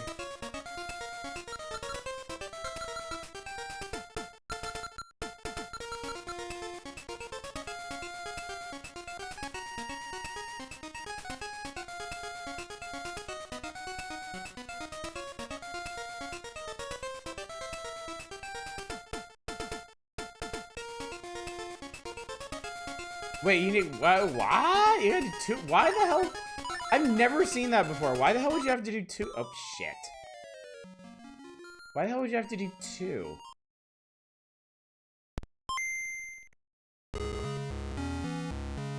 Mining is what Google says. I mean, that's just the katakana for what I just put in.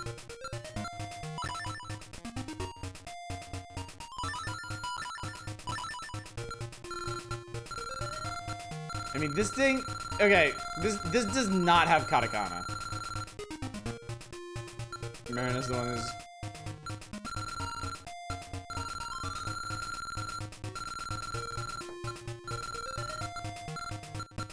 Yeah, Marin. Yeah, that doesn't do anything. Well, anyway, we got two neat Easter eggs out of that, so that's cool. That's pretty neat. I'll take that.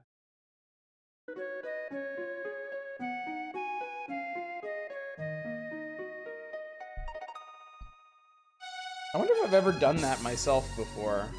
I feel like I've heard of that, but I'm not sure I've ever done it.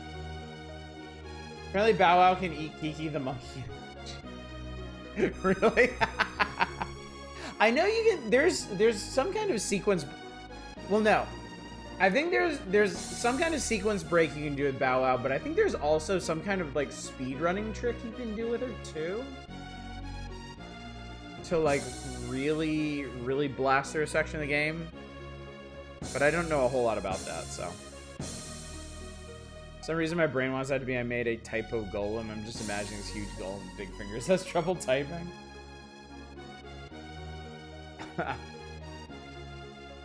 The original German release entering the name Moise would play a strange jingle, and the German DX release Moise will instead play Totaka's song. French DX version would yield the same results as Zelda. The other name is Lolo. Original release Lolo will instead play a different song than Moise or Neat. That's all pretty cool. It's all quite cool. Well, this also isn't your last chance to request anything Link's Awakening adjacent. We are currently in volume 48 right now.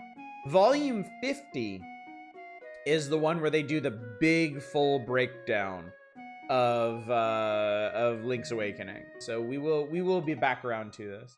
Moise was a localizer at Nintendo of Europe. Claude M. Moise. Interesting. Alright.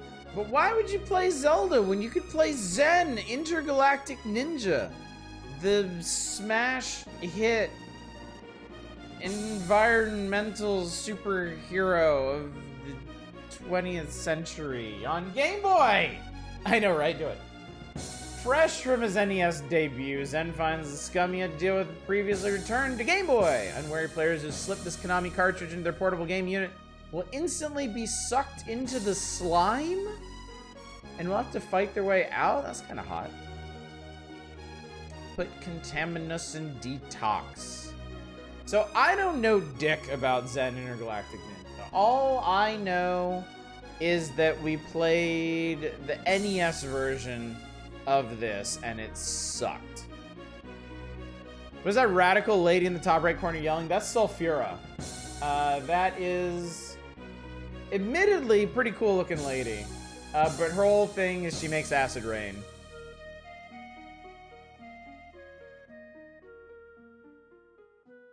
Sucked into the slam. Well, my Game Boy fucked me. If it would, I would have gotten this. I would have picked this up already and not told anybody. NES and Game Boy versions of Zen are based on the same story. The games are not the same. The Game Boy version doesn't have the diagonally scrolling stages. Thanks God. Those were awful. Due to space limitations, we aren't showing the complete map. The areas can be completed in any order. You have to slog through them all. Get to the final stage into the Lord Contaminus. Remember how much the game sucked ass? I really did not like the NES version. I thought it was bad, bad, very bad, bad, bad. Is there another page of this coverage? There is, okay. There is. So we got the oil area, where we fight some dickhead. Oh, he's just called, this guy is literally called Oil Slick. It's a living oil slick or something. The dam area, you fight Sulfura. The smog area, you fight Smogger. Anybody got a gas mask? Dust area, you fight the garbage.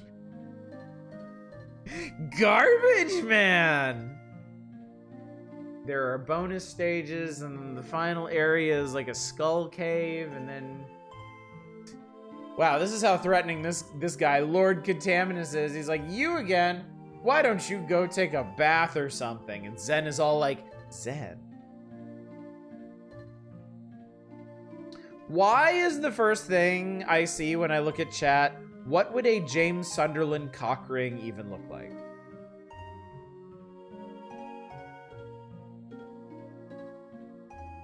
How did that happen? God, Konami plus live streams reminded me the dude who walked into Silent Hill Ascension's live stream shining wearing my... Alright. Ask a stupid question.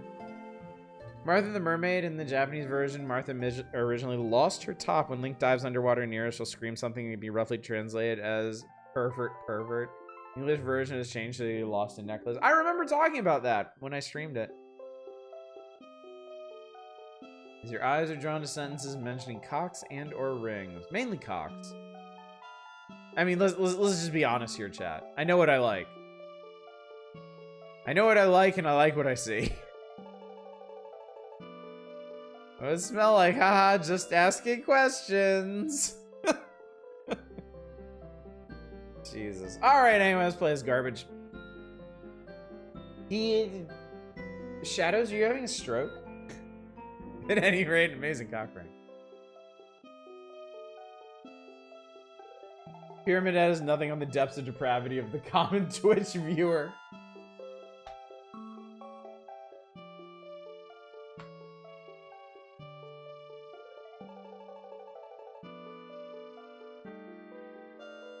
I think it's merged behind the chair. Now it's just out of view. Bad Dragon XXL chat will never know.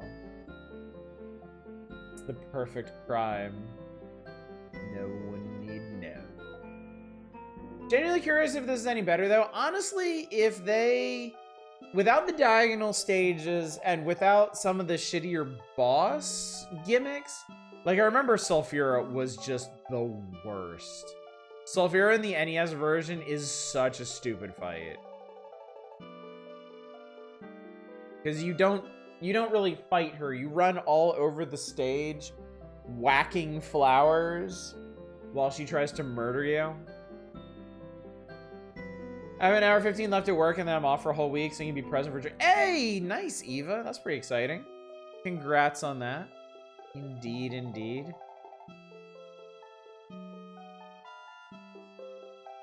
All right, here we go. You wanted it, you got it. Let's zen it up. The power is yours.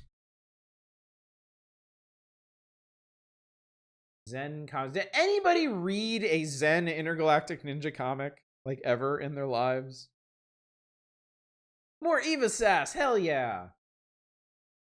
Eva Sass really does kind of make the experience. Not me, no.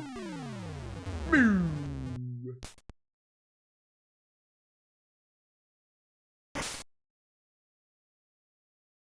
He looks like a particularly gormless alien.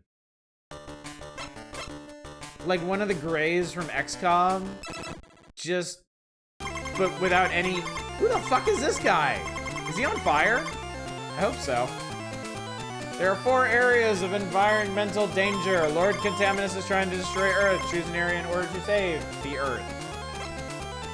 That look like a budget... Ooh, budget Foot Clan member. There you go. I was too busy reading good comics like Archie Sonic.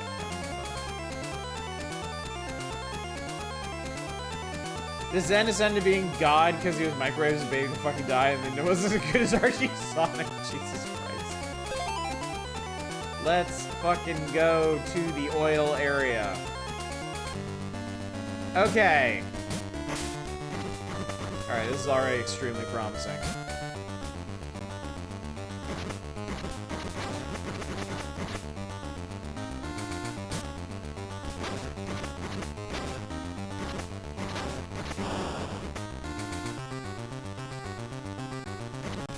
Do you do anything else? Do you have any...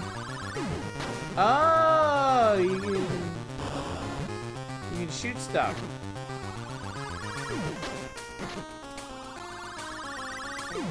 There we go.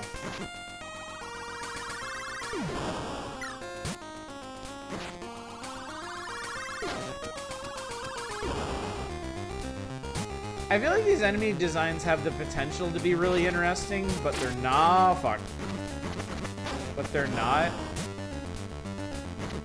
With a little more detail. Like, I think these are big, like goat skull bruiser guys, but it's hard to tell. This is just Mega Man. Oh, fuck. I failed to notice the oil slick at my feet.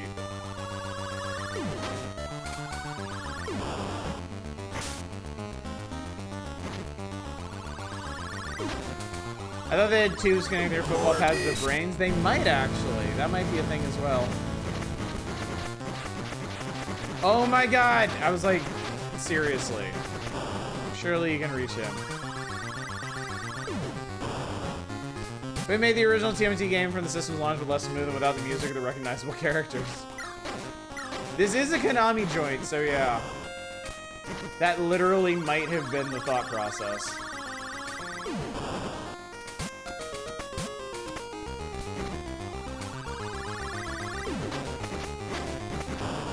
Okay, so yeah, that's the thing. You actually slide on this shit. As long as the game is bad too, you're on. Okay, there we go.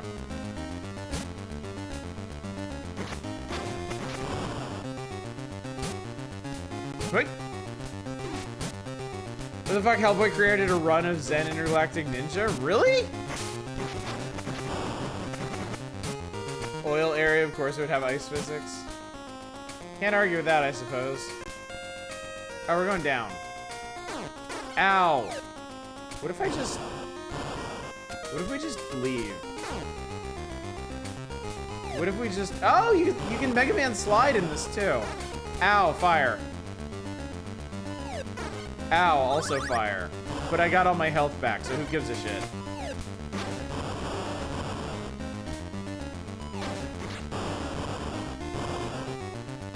Ah, I skipped the one up. I don't really care.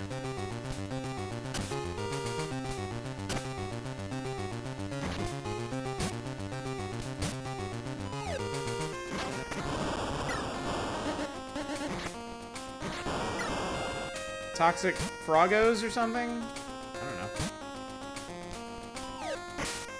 Ow.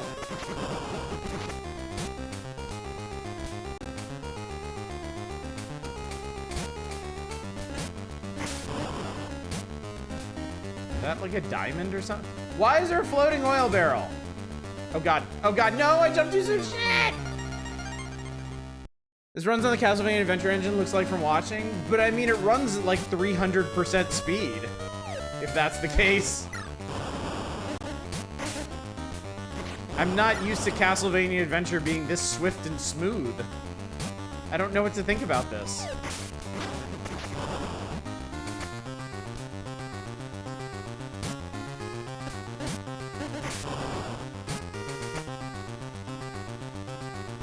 I wonder why the bot isn't adding quotes.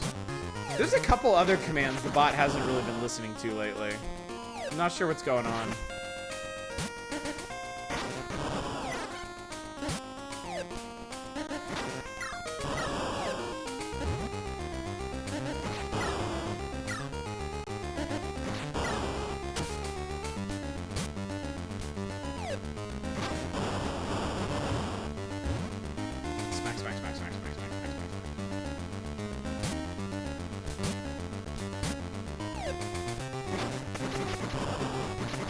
Yeah, the other day the bot completely ignored a command. I don't know what's up with it at the moment. It has not been particularly cooperative or forthcoming lately. At least the platforming seems forgiving, yeah. Except for that. I think you might actually need to slide through on the way up. Let's do it. Take me away. Take me somewhere else. Maybe the bot is unmotivated work. Oh my god, has my bot quiet quit? There's a command to play a random quote. There's no command to add a quote. Oh wait, I think 2-Hit got it.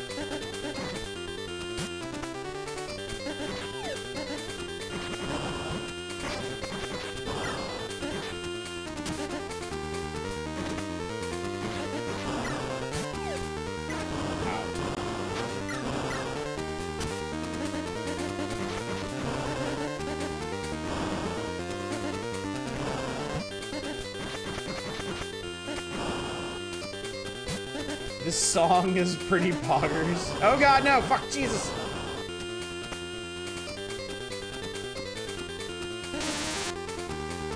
I know that sound effect well. Copied all the commands in TXT, so I have a cheat sheet. Smart. Oh, does the diamond make you invulnerable? That's cool.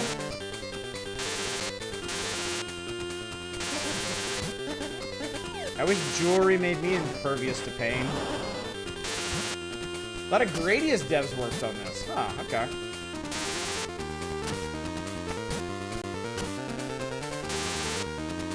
Unlike the Mega Man slide, you can't redirect it.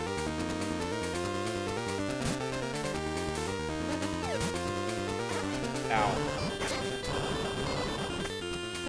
It has not escaped my notice that these are the exact same enemies as the last area.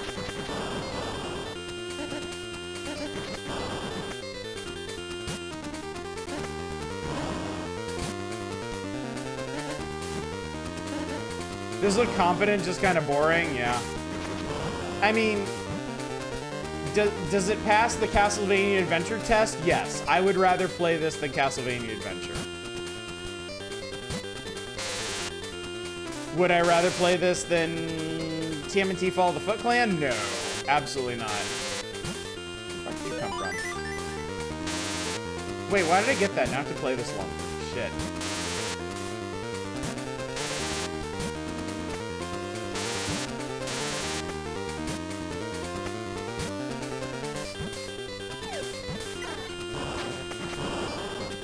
You done played yourself. Ow. Wow, I kind of feel like if you're in the wrong place with those grenades, there's kind of no way to avoid them. This is the month where you play whatever you want. Not with the power hours. The fun of the power hours is letting people request shit and dealing with that mentally. Ow, Christ. Eh.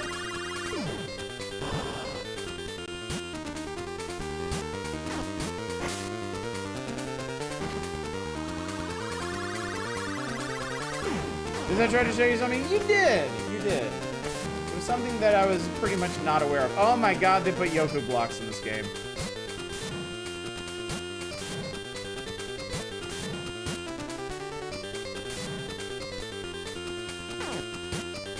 Oh, what the hell? Wait, what? What's going on?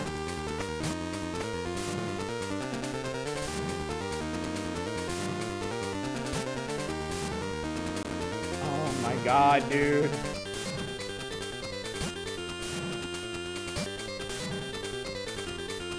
Ah, shit!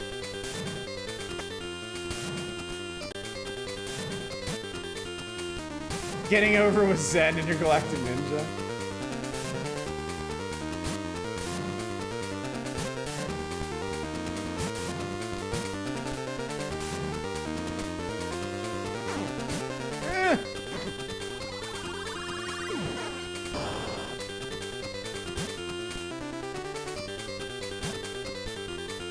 It does scroll down when you, whoa. Look at that hair. Oh my god. Girl, I love your hair.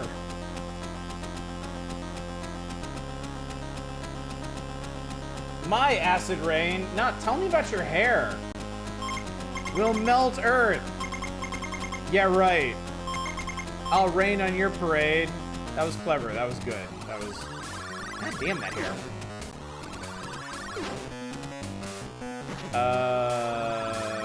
So what do you do, lady? What do you do?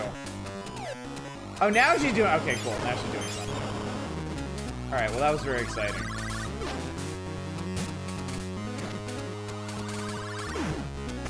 I guess she got tired of me taunting.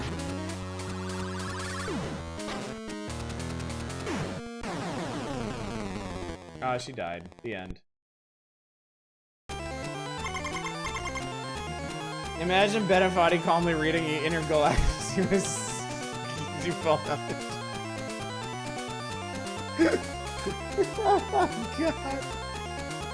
Great job! He is, I believe, winking at us, yes. Our enemies want to poison our waters. Stop them.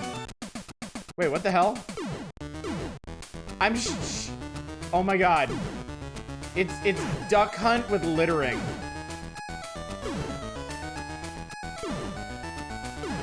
Oh no! The waters are unpure!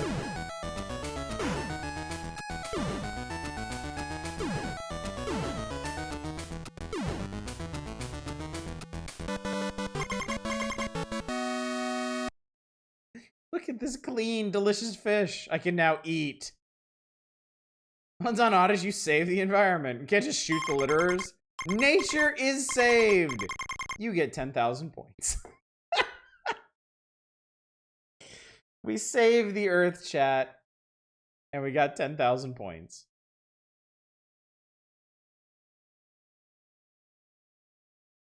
That's it. Eco power! Alright, I'm done with this shit. Done with it. Had enough. No more. Thank you. Goodbye. Farewell.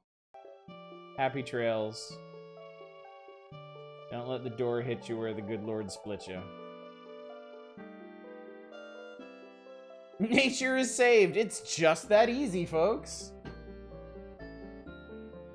The real reason to preserve our entire environment, 10,000 points. All right, goodbye, Zen Intergalactic Ninja. Hello, Ring Rage? Oh my god. Oh my god. A lot going on here. Champions are crowned and heroes rise from the masses in this four-cornered battlefield. Please zoom in on this magnificent arc. I would be delighted to. Are we fighting Shredder? Yeah, that's the stuff. chat. That's the good shit. Meet the Ring Ragers. The matches have been set. Choose your favorite fighter and take your favorite. You can have favorites here. Man, those are some fine heterosexual gentlemen up on that page. Totally a bunch of alphas. What's up, Freegalit? If you survive each battle, the prize Taito Wrestling Federation, or TWF, belt will be yours. Compliments of Taito. Ring Rage has 3 modes: tournament mode, 1 player versus computer, and a great 2-player mode. You'll need to use the Game Link cable to challenge a fellow Ring Rager. The 2-player mode is by far the most fun. Believe the rage may be a side effect of the steroids. Brunette guy looks like a knockoff of Harrison Ford. He kind of does, doesn't he? Yeah. Meanwhile, it's just Iron Sheik. If you didn't notice his name on the other page, just wait. Just wait. TWF fight sites: Calgary, Los Angeles, Chicago has the chain match. New York has the iron match. Miami's just normal. 5 cities have been selected to host the TWF events. Normal boxing, pro wrestling rings will be encountered in Calgary, Los Angeles, and Miami. But in Chicago and New York, the fighters will run up against metallic surroundings. However, running up against them is not what you want to do. Concentrate on learning your moves. On the manliest of men would slather oil all over their muscles like this. All right, you ready to meet these Ring Ragers, chat? Are you ready for this? Not sure you are. Okay, so we got Spike, pro wrestler. The largest fighter, 7 feet 6 inches and 330 pounds. Spike pummels his opponents with high kicks, powerful knee blows, and knee drops. Spike loves to climb the turnbuckles too. Long walks on the beaches, candlelit dinners, and climbing those turnbuckles. This rascal is ready for fun and love. Gunboat Roddy? 7 feet 6 inches? That's only his cock. Rody the Grody. I have a feeling the front guy had a lot of men appreciating all that oil slathered on himself. Gotta check it so it's just smooth coating for all. Reminder, randomly coming across Fox News segment in a waiting room, something some guy ranting about being more manly with image of naked muscle men and lumberjacks T-posing. Gunboat Roddy, weighing 230 pounds, standing 6 feet 5 inches tall. Oh, he's just a baby compared to Spike. Jesus. Roddy's favorite move is the clothesline. He has powerful arms and loves to use his patented elbow attacks on his enemies. This man is all elbows, fellas. Why did they draw Roddy with a bulge? Are you even listening to yourself?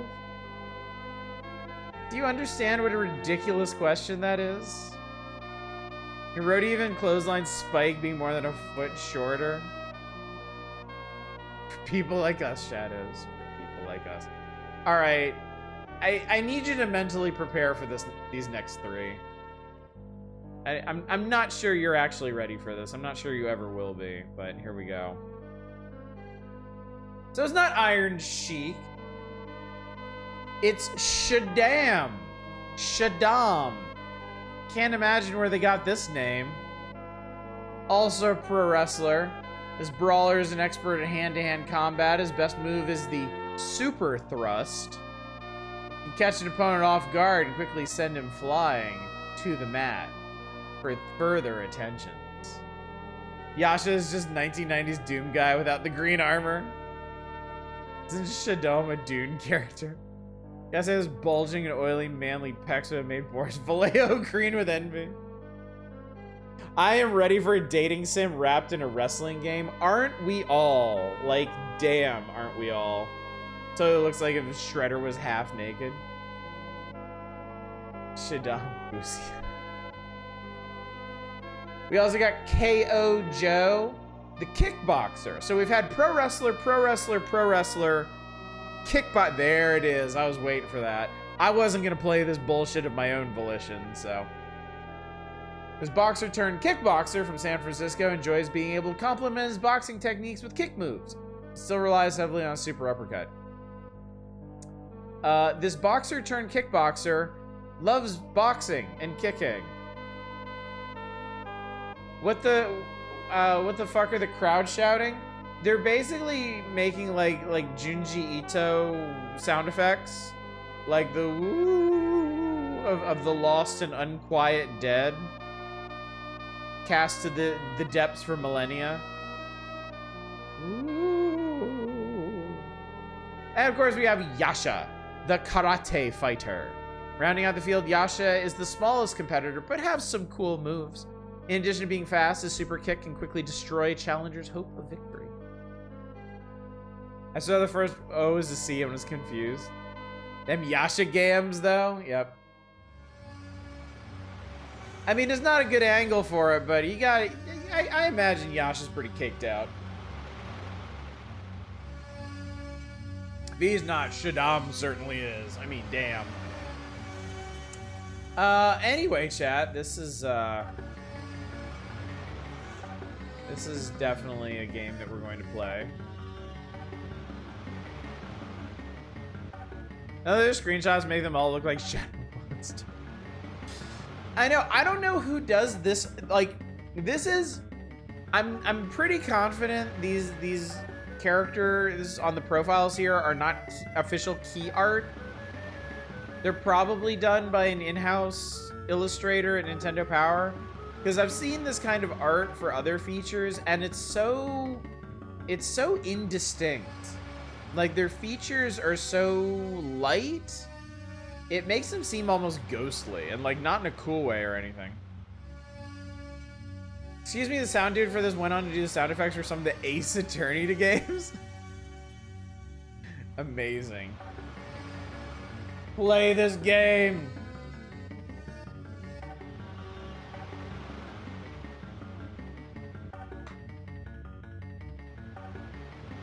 Alright, let's play this stupid fucking video game. You also did music for Spy Fiction, as in the sweary game, before Deadly Premonition? Oh my god. Shadows, I always greatly appreciate you going through the history of the people behind these games, because it really, if nothing else, it really emphasizes what a small industry it is and how much people move around. Like, it's always, like, even now, it's still a shock to me that how much these people move around and how many notable or games like this, games they've worked on. Spy Fictions is nuts bananas. Give me your ring rage. Oh god, hiccup. Ugh. Hurt. Was a very small industry back then 50 years ago. I mean, in some ways, it's not really that much bigger now.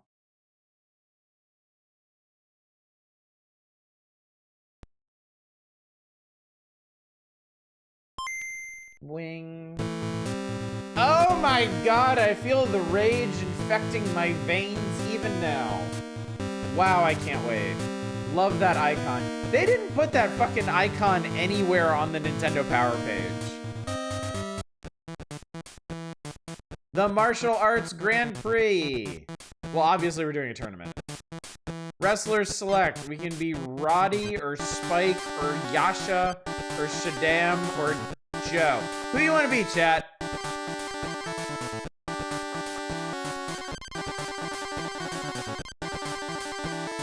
Saddam Hussein, you got it. The tournament mode, Miami. Up against KO Joe Kickboxing. GBA game based on Elf, where the lead programmer moved on to work on animation for games like Elden Ring. That is very cool. In this mode, the player will challenge the TWO Championship by fighting successfully through the matches. Round 1 fight. Oh. Oh, Lord have mercy. Hello. Hi. Ah, get off me. Oh my god.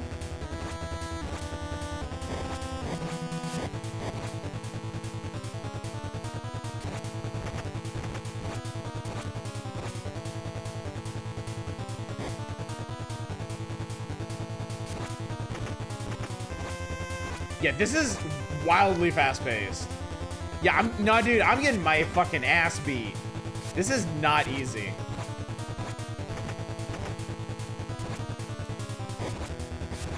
You gotta mash like a mad motherfucker to get up when they knock you down, too.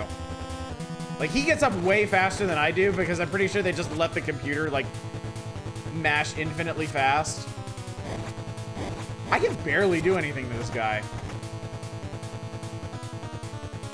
It looks like you dance on him. Can I do that? Oh my god. Holy shit! I got finishing moved. Yeah, music's pretty solid.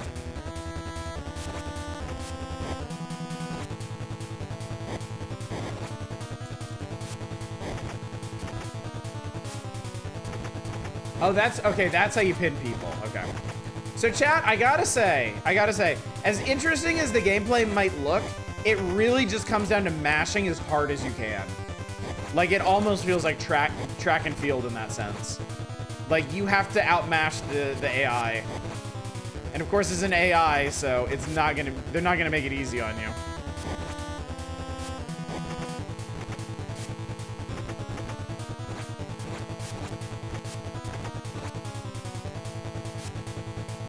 Cobra clutches balls. Oh no, shit, fuck.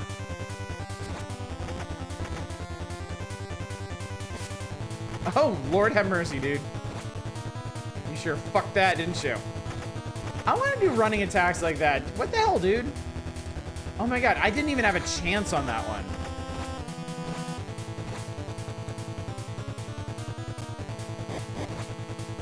Oh god, I didn't have a chance on that either.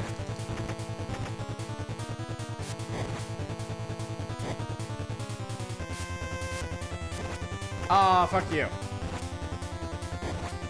Why does the odds look like an ocean of menhirs? Also, I notice our health is regenerating, so at this rate, this match is gonna go to decision. Like, we're not actually making any headway on the other.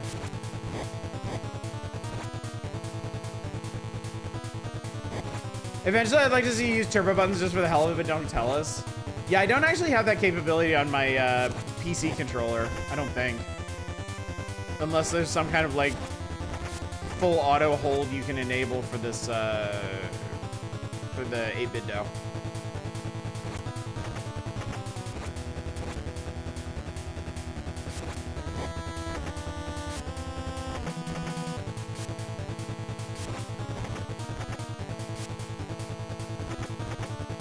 Every time Penguin counts down a little, if it hits 0, you can take him. I don't think that's how it works.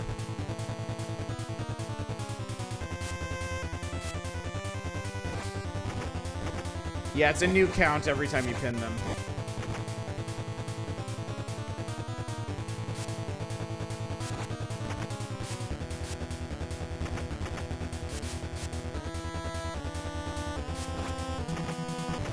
And if it's like the pro wrestling that I know, like you gotta get to a full 3.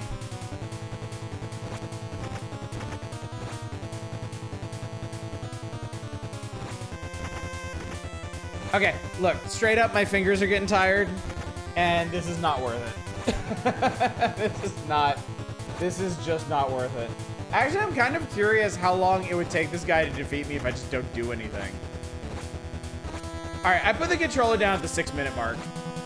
Let's find out. In the interest of science, let's see how long it takes him to defeat a completely unresponsive human player.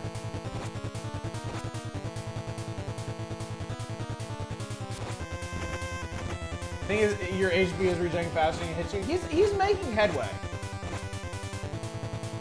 It's just taking a lot of time. You know, the other thing, this game might be balanced around your super moves. Like, it may expect you to use your finisher to actually do, like, significant chunks of damage. I think that wrestling RPG would be more fun to watch, yeah. I like how his only strategy, you would jump on top of you. He do love that. He is definitely a fan of that. Okay, he managed to pull it out. But honestly, if you fight back at all, loser! If you fight back at all, like, it seems like you can't really lose, at least by being pinned. So that was great. That was definitely an experience that was had. Fuck, I choked on sparkling water. That sounds painful. Alright, goodbye, my toned, tanned friends. May we meet again in finer dreams. Great greed? Great what? When you woke up this morning, you had no idea what the day had in store for you. While hiking in the forest with your father, a strange being appeared in front of you. As you rushed over to help the injured creature, you were attacked by a second stranger. Suddenly, with a flash, you found yourself in a foreign land in the middle of a conflict between good and evil. Do you have the strength to defeat the evil Bio has and find your way back home, or you fall victim to his great greed? Attack, yeah! Okay, so this is an RPG? Is this an eco-friendly RPG? The Nation of Sushi, the Nation of Chow Mein? If you decide to look for the missing Dr. Bromide? Krabby is a dirty politician? You need to change... Wait, what? The Nation of Chow Mein. If you decide to look for the missing Dr. Bromide, your search will lead you to the town of Tuna. You need to change the laws in Tuna before you can enter the shops or the jail. Later, before you can enter the dragon jail to save the doctor, you'll need to get the golden pepper from the town of Kimchi in the west.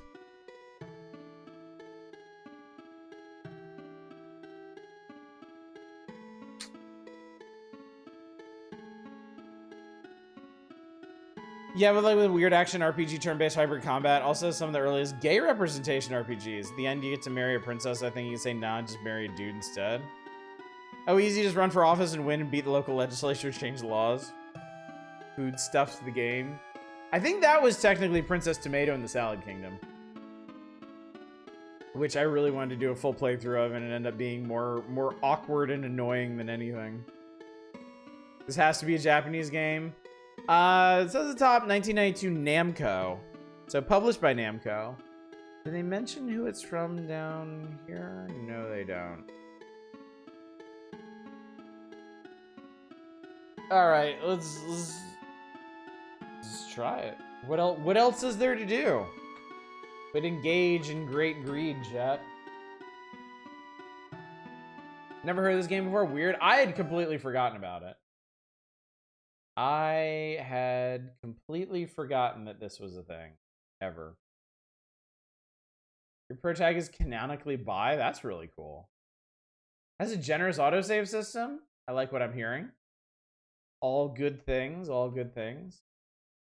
Yeah, Great Greed is a really weird name. Like, that's something I would expect of, like, a modern indie RPG joint. Not something published by Namco back in the 90s. Great Greed, here we go. I wonder what the Japanese name was. Don't think it was ever released in the EU. I do not have an EU ROM for it.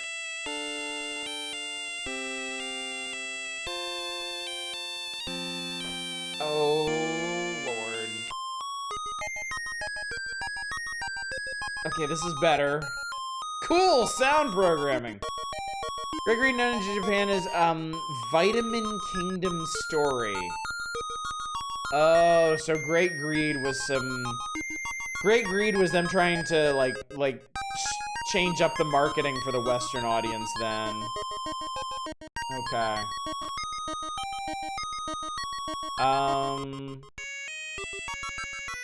Four-letter name, you say? Why, thank you. What do you want to name our protag? Can you lower the game's volume a bit loud? Yes.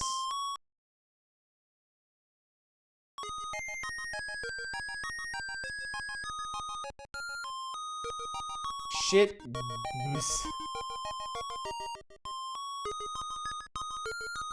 I'll name them Butt. I'm fine with this. And the world of Green Kingdom is rich in natural beauty. However, another place and time. Hunter, Hag, stay where Biohazard. Microwave, I'll find his dirty secret. Hunter, never. Microwave, ooh, I'll escape into the third dimension. Wait.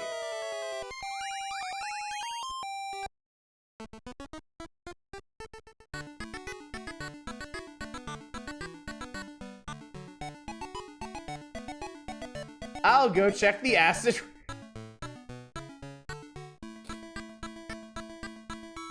Levels in the forest.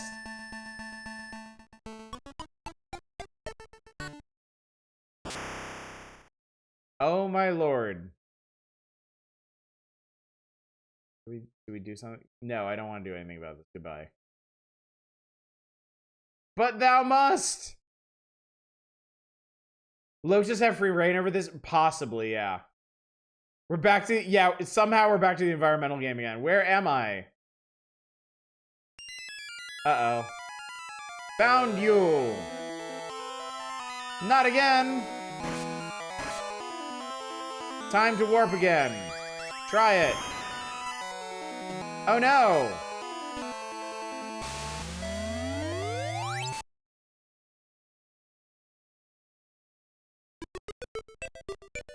Island of Royal Refuge.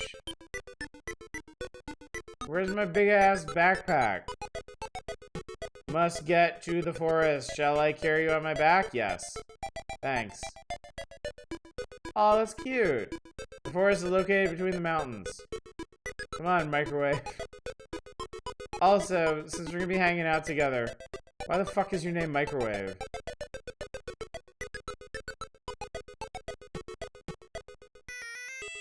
Who are you? Princess Candy. Ah, Microwave. I need to report to the king. Please go see the king. Microwave is reporting the king. Power source of Biohazard seems to be in the other world. As I expected. Who is that boy? When I was warping back to this world, he was carried back with me. We must take him back. However, during the fight, I lost my power. What? In order to lift the curse, I must return to the Burger Castle and retrieve the magic book. That place is under control of Biohazard by now. But what shall we do? Meanwhile, I am Candy Green, a princess of the Kingdom of Green. We were chased by the monster named Biohazard, and we're hiding on this island. After we found out that secret for Biohazard's power is in the human world, Microwave and searching. But on the way, Hunter found her. Anyway, let's go see my father. Okay. Ah, we're a party now. But, level 1. Item, knife, hat, cloth. Scroll, nothing. Misc, nothing. Status, nothing. No magic, no magic, no magic, no magic. Party, let's go to my father's place. Alright, 80s anime lady. Woof, woof. This dog's name is Calorie, and is the pet of my 4 sisters and I. Look, this collar is made so that my sisters and my items can be attached to it. My younger sisters are scattered all over this world scouting Biohazard's activities. Say, Calorie, let me through. The fuck out of my way, dog. Sorry, boss, totally lost some powers in the last fight. I'll just let level 1 newbie handle this while I sit on my ass. That okay? Please return.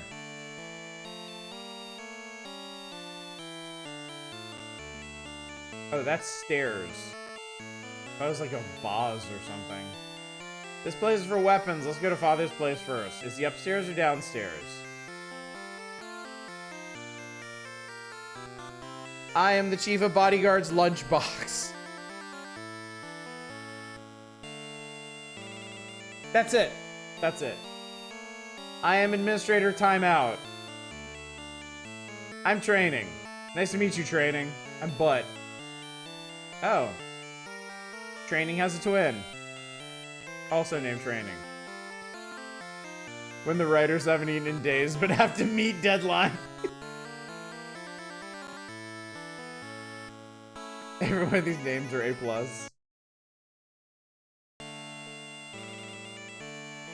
Why is your father the king fenced off? But I deeply regret what just happened. This is the only RPG I've ever played where, like, writing your name with normal title casing is a bad idea. Because the entire fucking game is in all caps.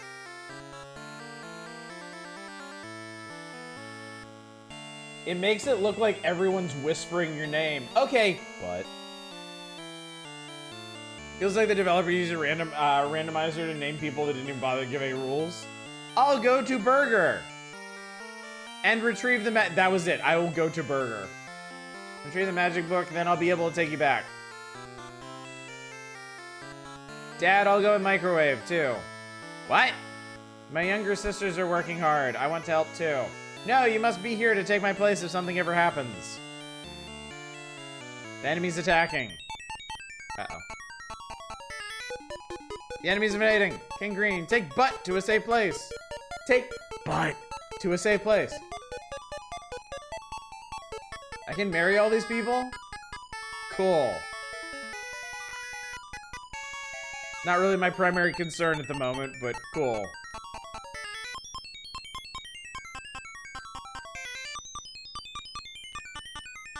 This music is a bit much. Heh, we're gonna destroy you all. Oh no. Encountered Gremlite. That's a pretty cool sprite.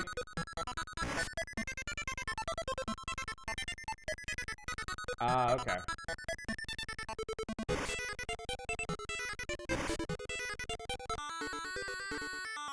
Eat shit. Don't worry, Shadows. I figured it out. Level up. Power is up.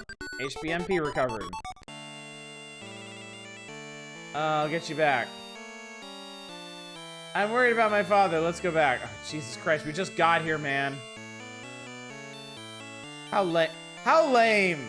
Death is so lame. Calorie, oh my. You must have tried to save father. This collar is all those left of you. Oh my god, they killed the fucking dog. We all look right as rain. What the fuck? Candy, you're safe. But chased away the enemies for me. I've heard that before the people of the other world possess power several times greater than ours. Candy, now that the place has been discovered, the enemy will probably return again.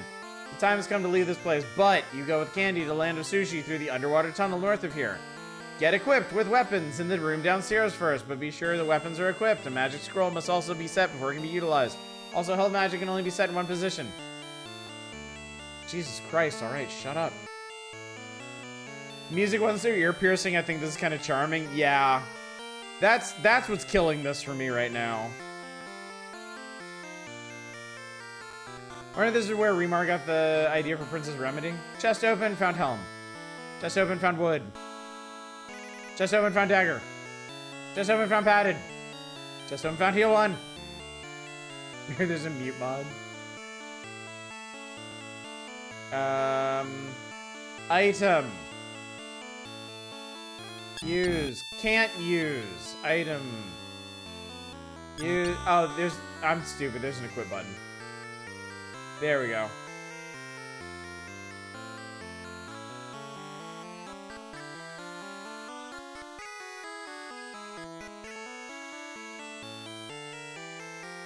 Yay, we're all get equipped.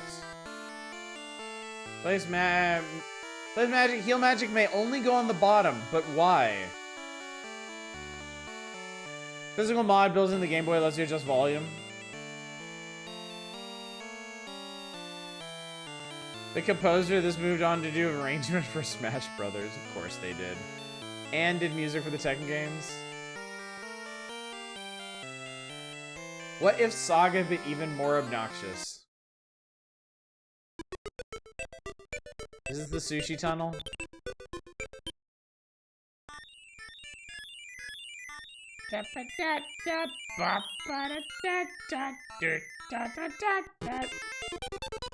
That's not a roach. What the fuck is wrong with you? I one-shot him. You know, this does actually have a pretty palatable combat system so far because it goes really fucking fast.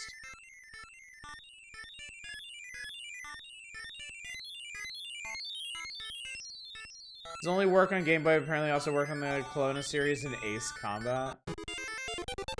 Be careful, something. I wasn't paying any attention. Wait, but I'm going to head for burger now. I'll try my best so you can return home. My youngest sister, Cupcake, should be in the land of sushi. But put Calories collar on his wrist.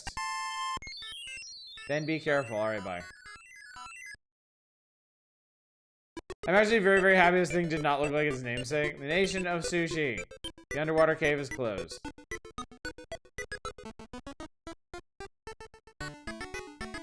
This is a port village. Countryside is filled with monsters. Ooh, what's this? Is this a psychic? Can I have my fortune did? Herbal is the disposable book on recuperation. MP will not decrease, but if you use it several times, it'll go away. I have no fucking clue what you just said. Welcome, Magic Store! Med, flame, heal. Goodbye. Saga Series is one of the things I wanted to try. I always get turned away from the perceived complexity of their game system. Well, I can assure you the Game Boy games are perfectly understandable. After that, your mileage may vary. I bounced off of Romancing Saga 1. The structure of it was so loose and aimless. I couldn't really figure it out. The water seems cloudy.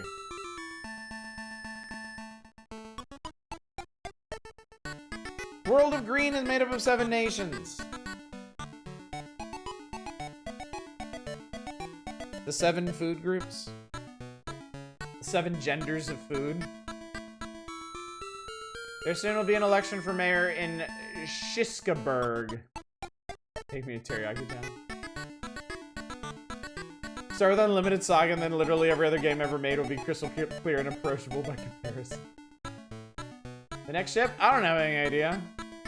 I don't fucking know. Here there are cute girls in Shiskaberg. Sign my ass up.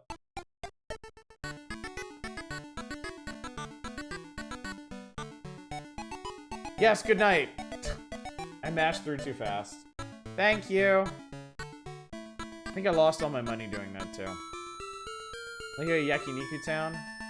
How the fuck do you oh, there's the save button. Cool.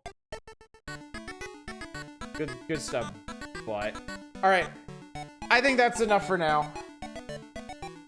I can't take any more of this music. The music is killing me. Death is certain.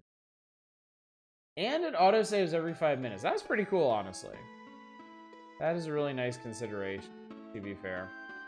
Seems like it would be cool if not for the OST, like, honestly.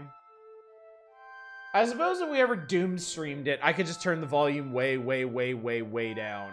Like, as far as it'll possibly go. And we made it all the way to the Counselor's Corner. Good for us. Go us, chat. Hooray and huzzah. Play this game but put on a YouTube playlist. Yeah, that would probably be the thing to do. Mute it and just listen to shit on YouTube. Don't know if I've ever seen the words autosave together on a Game Boy screen. I know, right? Isn't that unique? Prince of Persia, how to press a skeleton. You beat his bony ass. How do you get by the mirror? You beat its shimmering ass. Equinox, how to reach the white key in Torii Room 1A. How to reach token, upper ledge.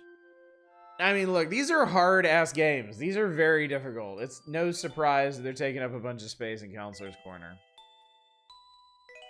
You need help getting through these. Some kind of genuinely ahead of his time shit in there. Honestly, like, really, the combat system makes a big difference to me. The fact that the combat system is fast and responsive makes a huge difference to me. That makes that game infinitely more playable than some of the other stuff we've considered. What else you got? Ultima Runes of Virtue. You know it's a good game when the Counselor's Corner is answering questions like, how do I find weapons? How do I make money? That means you got a real winner on your hands there.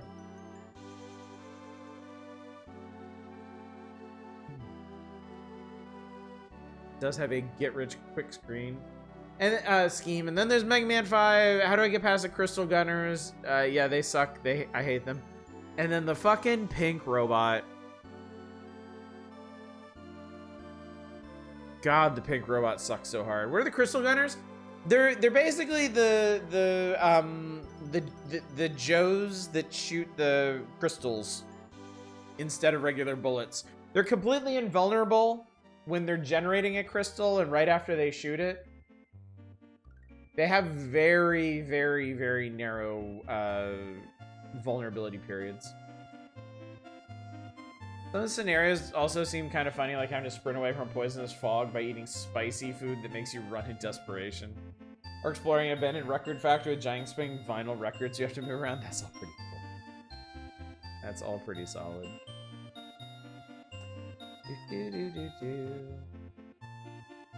God, for a second, I thought this dude's name up here was Ken Berger. I was gonna be like, we just played your game, dude. We were right there. All right, anyway, moving on. Pressing forward to see what other wonders exist in this issue. Oh my god.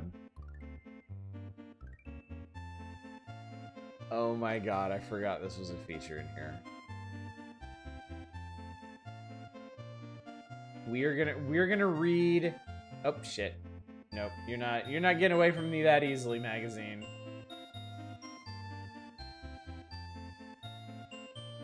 Getting locked down. Alright, we are going to read every word of this. Bob, definitely American Hoskins. This is before my time, so I have nothing to say other than I like dinosaurs. Can I request an SMB movie original group watch? If somebody can supply it, sure. Absolutely. Oh, boy. You have the director's cut of it? Oh my god.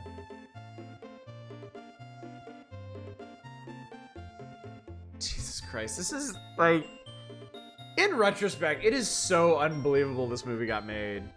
Fucking Bob Hoskins as Mario. Dennis Hopper as Koopa.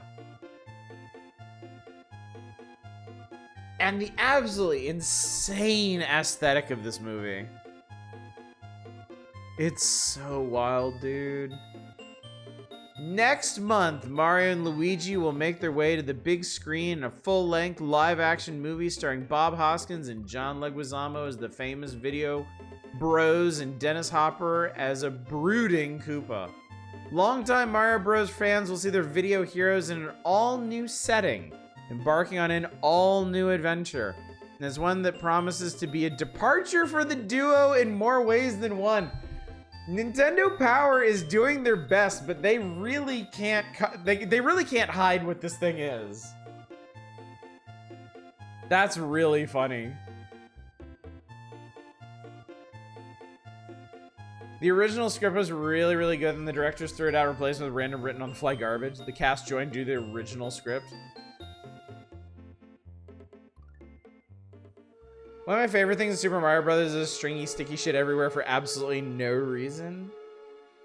Oh, there's a reason. It's just really dumb. Set designers are the only heroes of that movie. Well, set designers and the costumers. The costume department, I think really knocked it out of the park. They had some impressive animatronics on this, too.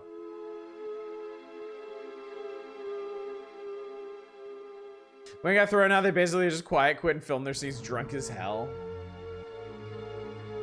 I'd be curious to know the synopsis of the original script, like what it was that actually got them to sign on in the first place. The Super Mario Brothers movie to be released by the Hollywood Pictures division of Disney Studios and Wait, Disney owns this? Wait, really?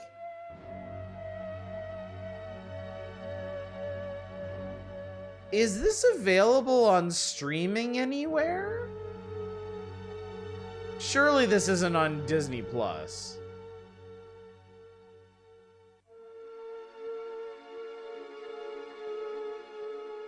Oh, Two Hit. That thing you're linking. That's the original script, or the director also poured hot coffee over someone in a Goomba costume because he thought the costume didn't look dirty enough. Oh, Jesus Christ. That's horrible. Anyways, described as a comedy sci-fi adventure, it takes place before the pair become world-famous video game heroes. As a result, you won't see Mario and Luigi wearing their trademark overalls, and you won't see a helpless princess pleading for help. The script plops the bros down in modern-day Brooklyn, where they run the family plumbing business. Their last name, Mario. That's right. Mario, and Luigi Mario. They aren't super yet. They look like any other plumbers you might call in an emergency. Oh, that's the original edit. Okay, gotcha. Alright. In this real-life adventure, Mario has a ditzy girlfriend, Daniela, and Luigi's love interest is Daisy, an archaeologist. But lest you think you're in for a tame tale, Daisy turns out to be a prehistoric princess, and Koopa, of course, kidnaps her. Things definitely take a turn for the weird when the pair of plumbers follow her through a magical portal into a parallel New York City, Dino Hatton, and it's anything but tame. In the decaying domain of Dino Hatton, a strange fungus grows on just about everything. Times Square becomes Koopa Square, a frenzied strip with neon gone ballistic, where you can buy fresh hot pop toads on the street, shop at Bullet Bill's Weapons, buy supplies for the do-it-yourself butcher from the Hammer Brothers, or treat yourself a very red donut at Drippy's, where they say if it don't bleed, it ain't lunch.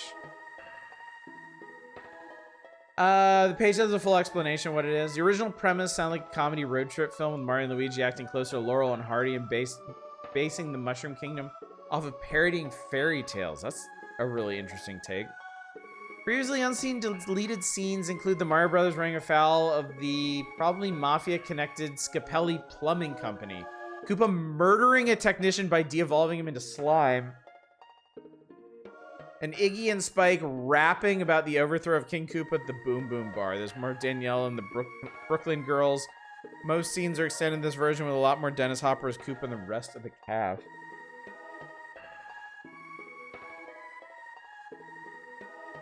They tried to get the Groundhog Day director to do it under the original script, and the new directors went, nope, we're doing Max Headroom with Mario, and everyone else hated it. I still love that Nintendo looked at the wreckage of this movie's side and said, yes, Mario, and Luigi Mario is canon. Maybe that was the one thing about it they actually liked.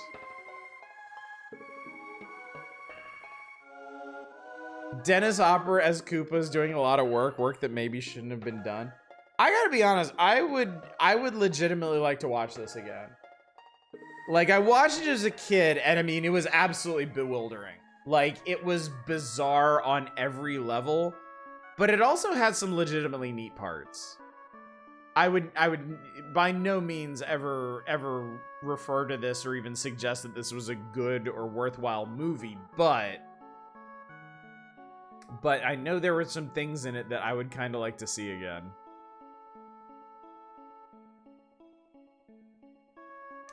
Dino Hatton's inhabitants are dino descendants in varying stages of evolution. They're ruled by Koopa, who holds regular elections and is certain to win every time because he controls a de-evolution device called the Devo Chamber, which he uses to evolve or de-evolve his subjects. The less evolved they are, the easier they are to control.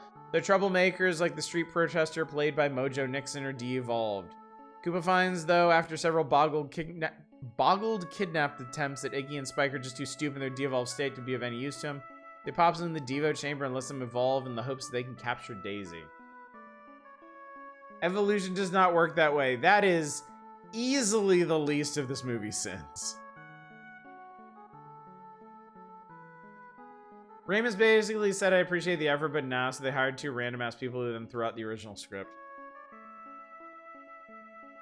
By the way, this dinosaur down here with Daisy is supposed to be Yoshi. If you don't got Mojo Nixon, then your store could use him.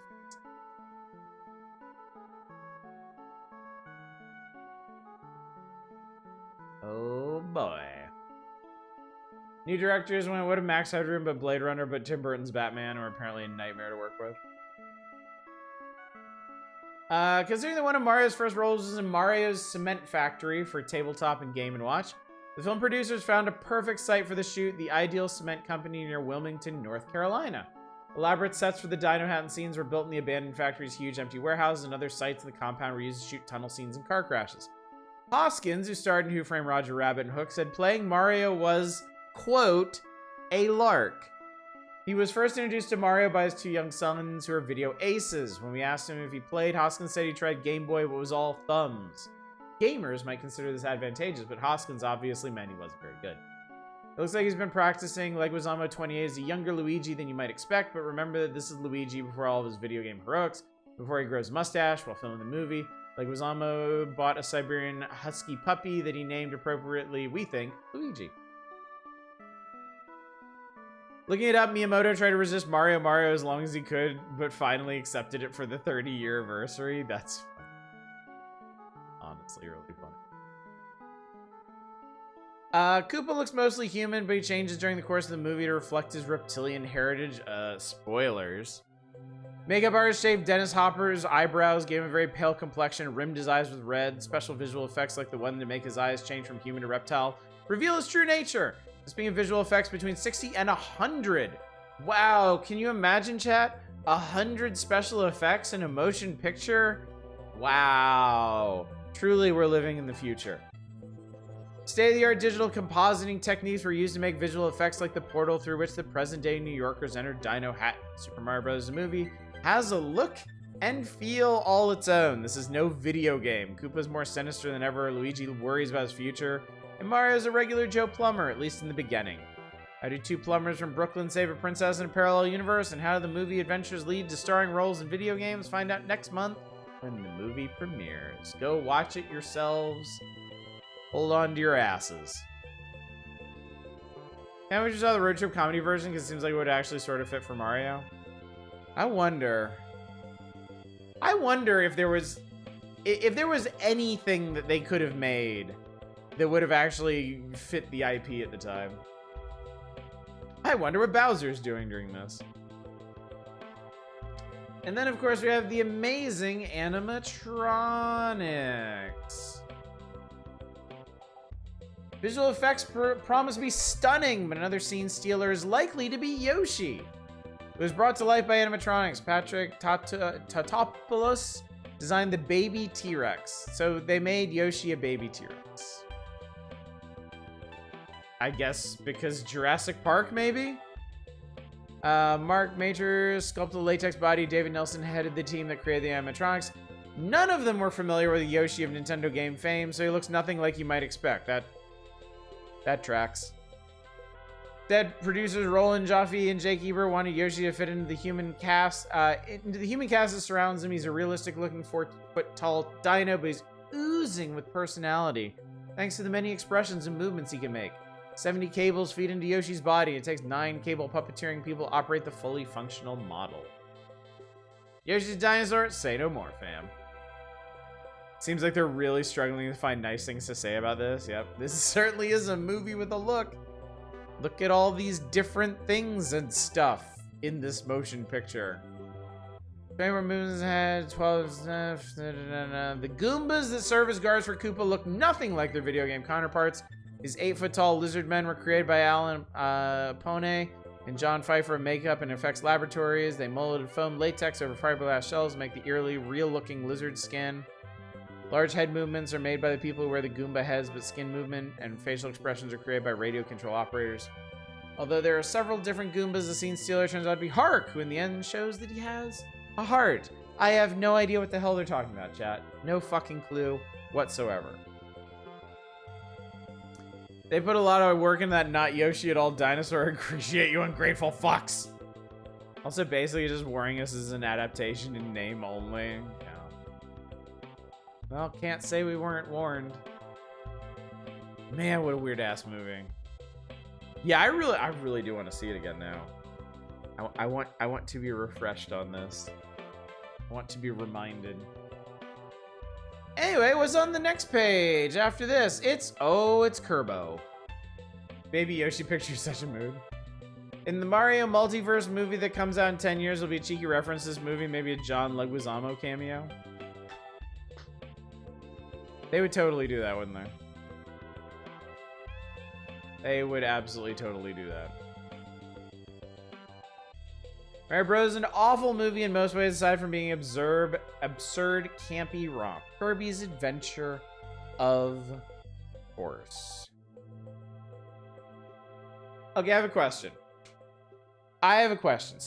Since people are stacking up for Kerbo's Adventure, would you like... Satellite beat me to it. Satellite took the words right out of my mouth. Do you want me to play like 15 minutes now, or do you want to do a full playthrough on Saturday? Because I will gladly, I will happily, I would be more than happy to set aside Saturday to play all the way through Kirby's Adventure. Monday is free. I'm planning on doing Journeyman Project on Monday, since I've been sitting on that Doom stream request of y'all for like a month and a half at this point. Chaos Vember reigns. Figure the Doom stream would be Friday? No, Journeyman Project's gonna take multiple nights. 2, possibly 3. I think. It is not a one-night engagement. At least that's what I've been led to believe. I mean, if it is, we'll wrap it up on Monday. And then we can just do whatever for the rest of the week. So in that case, I am going to give you your request. Well, actually, no. I will devour your requests. Nom nom nom nom nom nom nom nom nom. And we will do a full playthrough of Kirby's Adventure on Saturday. And I think on that note, since we've decided that, I will probably put something, a slightly early end to the stream tonight so I can get some sleep. Honestly, you ever played Kelowna? No, I have not. Lol, the ancillary art still trying to sell white Kirby when pink Kirby is right there. I know. I know. They were trying so hard. The art at the bottom of the left page is really funny. But yeah, Kelowna is excellent. So yeah, all right. Plan tomorrow night is the wheel, the last gasp of Spooktober. One final night to enjoy some thrills and chills. I have 11 games on there that we're gonna play as many of as possible and pick something super entertaining for the evening. On Saturday, we'll be back to this. We'll be here, Kirby in this adventure, adventuring on this Kirby. No stream on Sunday, of course. And then Monday, it is Chaos Vember. I'm not committing to anything, but my intent is to do Journeyman Project on Monday and go ahead and... That's kind of like the last thing hanging over my head right now is that Doom stream. Once I get that out of the way, then we're completely free and clear. I can do whatever, whenever, however I want. Seamus does have my favorite Kirby powered drunk Kirby. Can't win them all, I suppose. Anyway, chat. Let's go find somebody to raid. Let me send you log. And tonight, I believe it will be... Tonight it'll be Dama. I feel like I haven't raided Dama in a while. They're playing Celeste, as they are wont to do. Not really sure what specifically kind of Celeste. What brand. But it hardly matters. They's good people. Let's go hang out, shall we? Anyway, chat, thank you so much for coming out tonight. Thank you for joining me for some actual progress. Not only we got through the Star Fox comic, which I mean is kind of a foregone conclusion, but we did have a lot to talk about as regards the Star Fox comic. We did the entire Game Boy section. Certainly aided by the fact that we've streamed Link's Awakening before. But we made it through there. We made it through Counselor's Corner. We made it through Super Mario Brothers the movie. And now we've got something cute and cuddly and adorable to look forward to on Saturday. So hopefully I will see you then, or tomorrow night for the wheel. You know they're fun and good and stuff. But until then, as always, y'all take care. Bye, everybody.